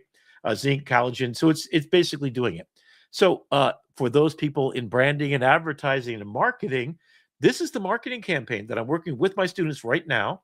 So I showed them this. So there's the product and the materials. So we're going to do a mock-up, including all the materials. We're trying to decide whether it should be shiny, silver, gold, what's going to make people feel good, what does the pendant look like, even the manufacturing. So we may actually go make this thing for real, at least a mock-up, so we can show it off to clients and potential customers. So the idea, central nervous system, on-device AI, privacy and consent, daily digest, smart home integration, synchronizing with your lights and your security and your car. So you've already noticed if you have a G device, I'm going to say that because I've got one in my home, right? So put in the code, anything you're kind of liking and you're thinking, magnesium glycinate. Thank you very much, Jeannie. Fantastic. Yeah, I'm listening to you guys. So you want to have this control. You want it to privilege you. In fact, one of the most important things I've learned and I'm teaching to my design students, and I call them design, not graphic design, because what I say to them is you're born to solve the world's problems, to figure out what they are. And it comes from my dad saying the same thing. So I imagine ChatGPT. So this is just me figuring out what is ChatGPT coming out with? What is Johnny Ive? Yes, the genius behind every Apple device, including the iPod and the iMac and the colorful iMacs, all that stuff. That's him, Sir Jonathan Ive, right? He is making a device that's going to be a health-related device for OpenAI. Look for it this summer. Maybe, I don't know. Brandon's talked about the pencil idea. That's already coming out. A couple of people are thinking that that's a great kind of device because you put it in your pocket, it kind of reads and records. The glasses are kind of working okay. I wear glasses, so to me, that's a natural way to go into it. So what is it doing? All the medical information. So it's keeping your heartbeat and everything else. It's also loaded up with all your information about what you ate, what you did, and you ask it questions constantly. I like the glasses because they have focused earbuds, so your sound, you hear it. So if I'm talking to someone in Spanish, I can give them my phone, if I trust them, and then I could say, you read this, or you're going to be spoken to in Spanish, and I will hear you in English when you speak. So that's already there. It's on Apple devices, by the way, yes, and it works with the iPad, all the devices out there. So you have proactive control. So the idea is to create a digital twin of yourself, and you can test that out. What if I ate this? What if I ate that? So predictive analysis. And then what do you do with the doctors? The doctors now have 1,000 points of light about you. They know what you ate, and they know that what you ate was something that made you allergic and made your throat close up. So that conversation that I had with my doctor about the rice problem is something I can have really easily. So the idea that your ambient sensor captures all the context, your conversations, your data, it also reminds you, what's that student's name again? I can always forget that student's name. And then it'll remind you, oh yeah, it rhymes with, right? And then you're going to remember it. So as I get older, I'm really looking forward to a pair of glasses. I also am worried about people's privacy. I had one student that wore the glasses, and I said, for the purposes of me lecturing, you can turn it on, but you must turn it off when other people are speaking. to keep the privacy and sanctity of the classroom open and safe space. I'm recording my conversation on my own phone all the time. And then I transcribe it into notes, and I can transcribe it into Spanish, English. So you have a condensation. So if you're absent that day, you have on the OneDrive, Microsoft's OneDrive is what we use at school. You have all the notes from that day's assignment. So we have study buddies also. So that's another thing. But what can it tell you about what you've got in front of you? So here's what it would look like in the real ecosystem. So you've got a home hub, you've got a pendant, you've got a pair of glasses. So maybe it's a ring, a pendant, it's a glucometer on your arm. It's all these things together. So this is this is ChatGPT actually, I think. Yeah, this is ChatGPT, which did a pretty decent job. And this is just kind of like the all black and smartphone kind of thing. So these are your points of input. And then under emergency circumstances, imagine that you had your son goes to the beach and gets caught in undertow, and the EMT has arrived. What happens? They have an activation key that unlocks whatever it is about your son. It's wearing a pendant, got a little device underneath your skin. They have access instantly. They contact you. You meet them at this hospital. They tell you the condition en route of what's going on with your son. You remind them that he has a glucose intolerant or can't take penicillin, blah, blah, blah. So all the information gets unlocked for your gatekeeper. You're the gatekeeper of your data. You're the one that authorizes the user for limited time access. So they have the access for what they need. You decide what that is. That's true HIPAA compliance. Thank you very much. You don't have to worry about some break-in, which happens all the time. Just ask AT&T. Just ask any of the companies. Have any of you had one of those calls where you say, we'll give you a year of safety stuff because we didn't do our safety checks right? That's going to happen. This I did a year ago in preparation when I was first thinking about this. You see all the misspellings, right? This is to show you how bad things were. This was pretty good, I thought. ChatGPT took 3 minutes to generate this, but that's pretty cool. That's kind of what we're actually going to look for and we're going to try to create with my student in my class. Now imagine that your food, if you order online or if you use AI to do your inventory for your refrigerator, every single meal you sat down to can be custom designed for you and each one of the people in your family with their own particular needs, tastes, and health in mind. No planning, no stress. It's there in the fridge. And if it's a ready-made meal that you got from any of the many, delivering companies, or if you order online with Amazon or whoever you get your food from, Publix for me, right?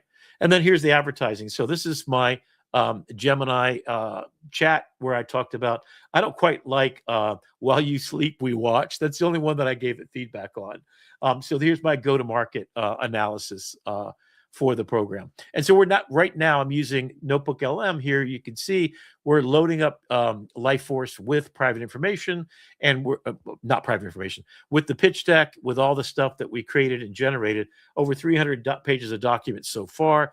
And then we're going to put it into all the stuff you're seeing right now. So this came out of Gemini directly. And this was a color palette chosen. And the promise of tomorrow, yellow, that's my direction because I'm a designer. The orange glow, that's a Lifeforce vitality symbol. So this is called, if you're not familiar with design thinking, is that you want to give a story of why you pick the colors. So the foundation is a very dark gray, foundation neutrality, clarity, white, purity, the promise of yellow, tomorrow. So that's longevity and health. And the Lifeforce within, that's the vitality, the orange glow, and the bright blue, action, insight, and clarity. Wow. So then it took the caduceus and this woman carrying the torch of your health, the Lifeforce, and it made this logo. I did nothing. And I said, give me an app version. And I said, to decode your personal health data into actionable intelligence, empowering you with the clarity, control, and the vitality to live your best life through a simple camera-powered companion. Camera-powered, we changed over. So this is a one-shot prompt, right, that got me this. And then it gave me these ideas, marketing strategy built on radical trust. Lifeforce is going to be trademarked soon. We're still working on that. Proactive control, design experiences. So we're designing right now. That thing you see in the middle, that's what my classroom of 20 students are now doing. We're finalizing all the sketches. We're iterating and coming up with. Then we're going to make tangible products at the end.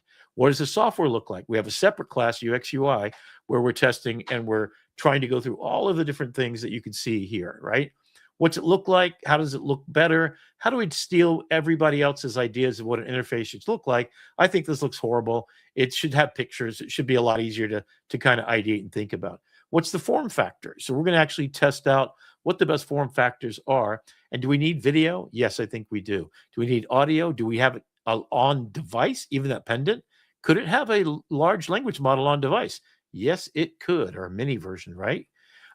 Oh, here we go. So this is actually stolen from some of the companies out there. So on the left, you've got scanning for meds and supplements, scanning food. So these are quick actions, right?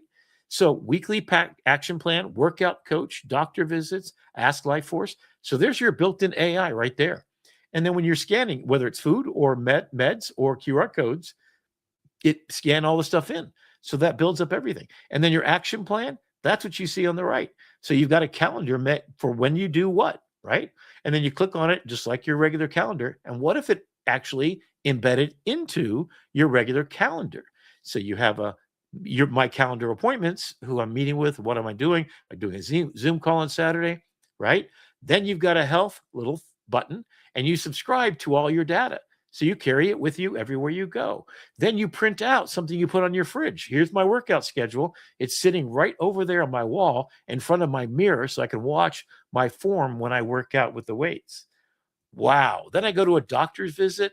Take a look at this. I need to walk more. I need to stretch. Here's your timing. So there's your personalized calendar for you. I'm going to see my doctor. Let's print out the summary notes.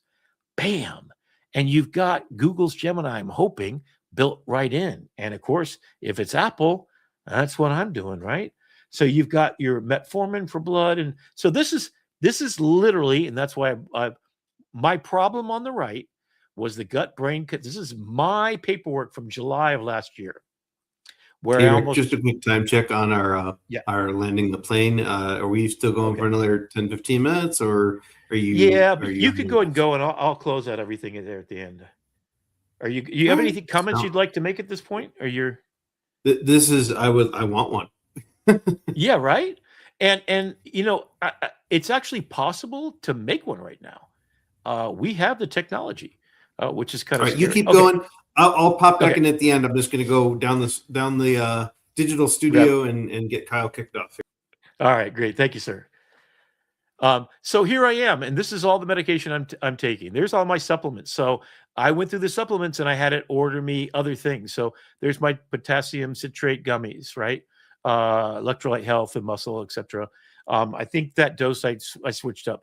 Then I had all these questions. So I took this to my doctor, my endocrine care center on Sterling Road, right? And then I gave him this on the right. So I had 475 was my sugar rating. Yes, that is absolutely near death. Why? Because it impacted all my bowels for a week. And then the methane and the ammonia went to my brain, shut my brain off at 4 o'clock in the morning, and I almost died. Okay, so Monjuro brain fog, that's a real thing. Do be careful with these things. Even if you're taking other GLPs, still be aware that there are consequences and can be problems. Hydration is a big problem with combination of the medication I was taking, not being hydrated, and these extra impacting gut problems. So I went through and I said, here's my reference sheet. I sent this, I emailed it to my physician, my endocrine care person I've been seeing for 10 years. He always gives me more medication. So I'm switching to a new doctor very soon. But anyway, and then I start to go on my journey. So here's the brand voice, here's the podcast.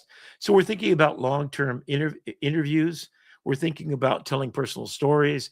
We're thinking about having influencers who are doctors like Dr. GPT to ethically help guide us. And that's what I'm hoping.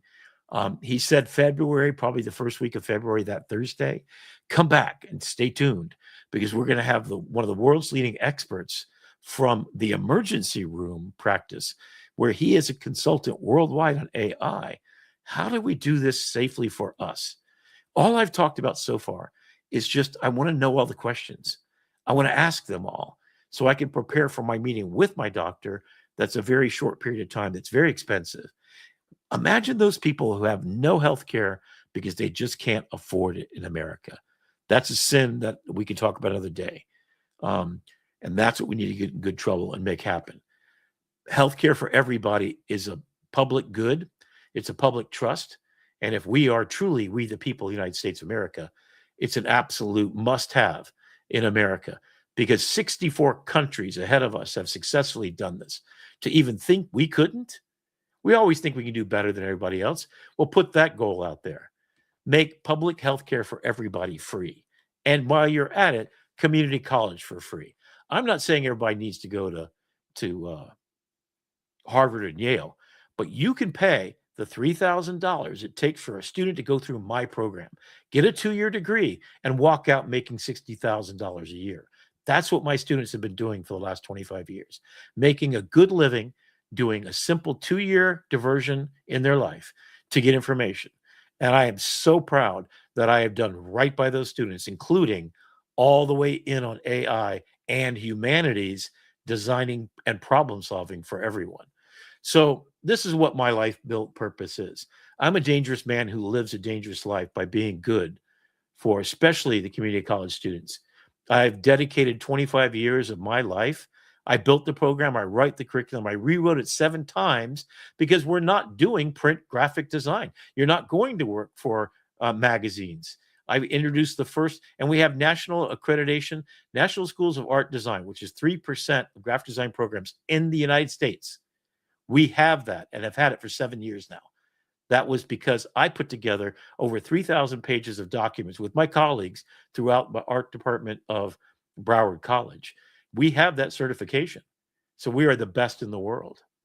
And they notated in their notes, because they made 4 visits to us in person, looked through every single documentation. They sat in classes. They made notes on everything. I mean, they crawled through us. We are the best in the United States. Better than the University of Florida graphic design program, FAU, which I went to. We are better than all of them. And in 2 years, I guarantee you, if you're a good student, you will come out making great money and having a lifelong possibility of doing really amazing things for people. So that's what I was put here on earth for. That's my ikigai. So I'm doing my part. What are you doing? If you're not doing enough, give more love to the people that are around you. Support them in their journey, because that's a noble cause. My mother may not have gone to work every day, but she showed up at work every day to work on me, to make me who I am. So thank you, Mom. Anyway, so the idea is, what do we do with this? We establish a whole new category. We think about the silver ager. We think about the family, and we think about the clinician. Where is the professional in this? Don't try doing open heart surgery on yourself. You're going to have AIs already doing that kind of stuff, but your goal is also an emotional connection. Dr. Claire, I want to have you back on. I want to go much, much deeper. And I'd love for you to find someone who is sort of the AI guru of mental health care, because I think this is another very, very carefully. I do believe it's worth having a prescription based, so an authorized GPT customized for your goals. If somebody has anxiety disorder like my daughter did when she was in her 16, 17 years old, wouldn't it be great if 24/7 she could just talk to it? And it's loaded up by her doctor, ethically trained on exactly what should be said and what shouldn't. And there's a back door so that professional can be the guide on the side and be notified if there's an ideation for suicide, if there's a tragic moment, PTSD, if there's a tragic moment where you're jonesing for a drug and you just need somebody to talk you down. AI needs to be that, but it also needs to be super, super careful, because now we're entering into life-saving or life-ending sort of AI. We haven't been a great track record. Look at Grok, look at Facebook, look at all those things. This is going to take real hard work by really important people. So I want to make sure that I'm never saying anything on this show that would be unethical or ill-advised. So I do not recommend, if you've got serious problems, but if you're trying to break up with your girlfriend or decide whether you want to or not, and you're having a conversation with yourself, here's where you can have it. And at least you've got someone 24/7 to listen to you. So I think it's valuable of that. But if you've got real problems, use the advice of the AI, which hopefully is always going to say, call a doctor. You're at a point where I can't help you any further. Here's some phone numbers for you, right? So we're going to put this out there. We're going to do a campaign. We're going to show off this product, and I want this to be, the stage where we influence and we understand this. So your fridge is going to have knowledge of everything you put into it, and then everything you took out, and then it's going to say, "Hey, Joey wants to eat this, and he's tried chicken fingers. He ate the salmon last time. Let's try that, but let's put a little glaze on there so it's got a honey taste instead of a fishy smell, right?" So it's just going to be that kind of guardian that's private and to you, that looks great and that integrates with your lifestyle and doesn't become an extra another one of those apps you got to synchronize and get to work for you. So here I am with my this is me in the emergency room and why I almost died, and this bidirectional gut-brain axis and microbiome and intestinal gas from constipation could trigger vagus nerve, causing chills and anxiety. Monjuro and brain fog, that's a real thing. Look it up. So this is my actual medication. I photographed it. There's the stuff I was taking at the time. I photographed it and it made a list for me. So I went to my doctor. There's my medication. You know what the first 10 minutes of every meeting for 10 years was been with my doctor? Now he's in his 70s, getting ready to retire, and he's not going to be my doctor anymore. But this is why. He would ask me what medications. You're the man that gave me all these medications. What the hell, dude? Why are you wasting 10 minutes of the 30 minutes I got with you to go over that again? And then he gets my information. So here's what I gave to him. I have anxiety and energy issues, digestive discomfort, hair loss, and skin changes. And here's my supplements I've taken. Now, if he had this, if any good doctor, a nutritionist should be. Now, I understand he's an endocrinologist. That's not his thing. He's a specialist. I'm now going to a holistic doctor, and that's where I hope to find my pathway to having agency in the discussion of my health. I'm the one that has life and death on the line, right? That's what I've got going on the line. What does that doctor have? I'm one of 30,000 patients they're seeing. Heck. So then I took all here's my blood work. Don't look too close. It's not good. Here's my A1C. It's not too good. I think it was 7 at the time. But I got down to 5 and then it went back up and trying to figure out what happened. So I literally fed that in and then I got this information out. And then I got a list of supplements that were working and weren't working for me. So medical action to take, sesame care. So then I actually found my doctor, my new one that I'm going to go to starting next week, off of ChatGPT. And it's a woman in plantation that's working with AI. So I'm hoping she's going to be all in, and she's agreed to meet with me and talk about an hour about exactly what I'm doing here and see if she can work with me to really privilege me in my health journey. And I want to be patient one, right? Don't you all want to get on there and have it be like, a lifelong thing you can do? So here's real things I can do with that. So my next steps is to eat this, right? Turkey bacon, avocado, and 2 eggs, right? Add chia or flax for fiber, right? Try cauliflower and rice. So it's things that I like, I don't like. I can actually talk to it and figure something out. So I like steak, chicken, salmon, broccoli, and occasional spinach. All right. So it then made it for me. And then I take that information, all that junk, and here's what I got. Actionable stuff that I can take every day. So after the workout, I need certain things. This is, again, an older version using ChatGPT. I've updated this. So this is as bad as it's ever going to be. In fact, it's already improved. There's my workout schedule. There's my breakfast, lunch, and dinner. And I can get it to order if I'm using, I did use for a while those online services. Love to get people's opinions in the chat there as to any ones that you've tried and you actually found useful. I tried 3 different ones. Wasn't crazy about the food in 2 of them. And the third one, I didn't use it effectively because my schedule is so flexible. Yeah. So then what do you do? And then this is Dr. Harvey Castro's. So this is what we have to look forward to. So the knowledge base of medicine doubles every 73 days. This is a presentation I helped him revise with some new information. This is the information, the slide he had. And this is a slide I created. And then it's what we don't know that will kill us, as I've already demonstrated. The human mind, empathy, experience, intuition, and then you have the AI mind, pattern recognition, real-time insights, data analysis, save lives, etc. And then this is an example that he gave. Marie was told she has a heartburn, and 3 weeks later it was heart failure. To taking antacids wasn't working. Acid reflux was a result of. Now, here's just a real quick. This is my master's thesis. So I spent 7 years getting my MFA from graphic design. This was an installation that took up the entire museum. These posters you see here, the whole horizontal posters with McDonald's on the left, to a picture of me half naked when I was 18 and when I was 50 years old. That was right when I did my I was the oldest graduate at the time. 2015 is when I did this entire thing. On the way in, you'll see it in just a second. So the exhibition was called Sugar Coated, and this was the entrance in. It's a sin, the condition we're in. 1 in 3 Americans are obese: mothers, fathers, sisters, brothers, sons, and daughters. A smoker, a drinker, an addict. Sugar is worse. It's legal. You can buy it for pennies on every grocery shelf. It's subsidized by the government. It's pushed on kids. It's more addictive than cocaine. It's the second leading cause of preventable death behind cigarettes, which might be misleading because obesity, diabetes, heart disease, stroke are all related. 30% of kids are obese, don't exercise, tripled in 3 decades since the 1960s. Play is cut from most school days. Screens occupy them 40 hours a week. We still blame the victim, self-control.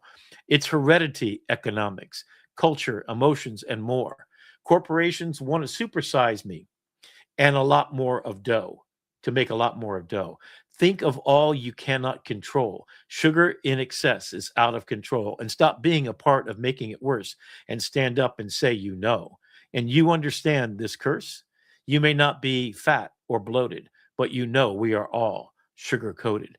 This was an 8-foot by 9-foot piece of glass with this topography printed on it. It cost me $1,000 to make this. When you walk into the exhibition, that's what you saw. This is the number one. This is part of an exhibition. I used a Photoshop plugin that allowed me to make something that looked like sugar. I tried doing it practically. It just wasn't on the scale I was doing. So here's information about 29 million Americans have type 2 diabetes. 18 million of them are undiagnosed. So this is from 2015, evidence and information. Kidney failure, number one cause of blindness. Amputation, 60%. $330 cost per month for treatment. Yep, that's still accurate. This is me.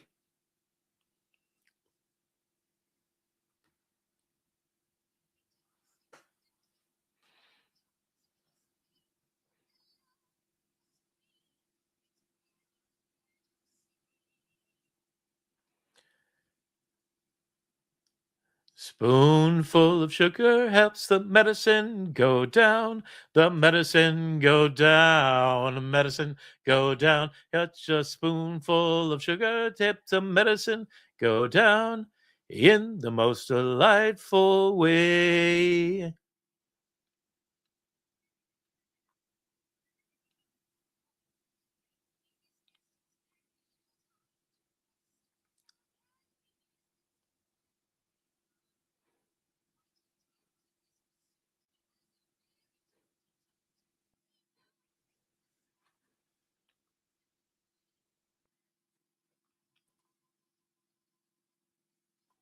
It's a great visual. So as you walk into the exhibit, this is what you saw.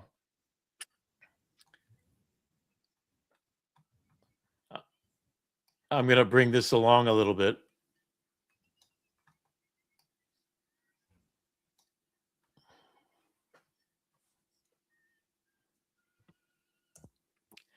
So that's the end. And when I want to basically, the last piece was a projection 20 foot against the wall as people lined up. There were over 1,000 people who went through this exhibition. It was up for an entire 2 weeks in the museum downtown Fort Lauderdale. And when you walk in, this is projected on your body and you see your shadow on the wall. This is my son, who was 14 at the time, with a 50-pound bag of sugar. Literally, I am sitting in wearing bathing suit in the tub with a black piece of tarp. My daughter is the new iPhone had just came out and it had slow motion. he is pouring all 50 pounds, and the end of it, which you don't see here, you cannot see me. So I completely obliterated by sugar. So sugar coated was the thing. So when people walked in, this was the visceral reaction. And in the background was this. And there's other parts that are far more complicated. There was a table, and the table was black cloth, and it had in Braille all the words to helps the medicine go down in Braille around the outside. And then it had a plate, and each plate was the amount of the detailed descriptions of all these ideas. So anyway, it was life-changing, and this I think was the birth of My Dangerous Man, the new version. That's awesome. Yeah. So anyway, I'm going to stop sharing here and just go ahead and say goodnight to everybody, because I think we kind of need to land the plane. Thank you for hanging out with us tonight. I'm sorry and thank you very much. The C word, and it say like more addictive. I love you guys. Thank you so much, Jeannie and Claire, and everybody that joined us tonight, Bob and Brandon. I think let's all just be a little bit kinder and gentler to ourselves. And I think at the end of a dangerous day with dangerous people, the one thing you have to go home is recharge. And by sharing love, hugging your kids, reading them a good night story, I know you do that all the time. That is what it takes to fuel danger.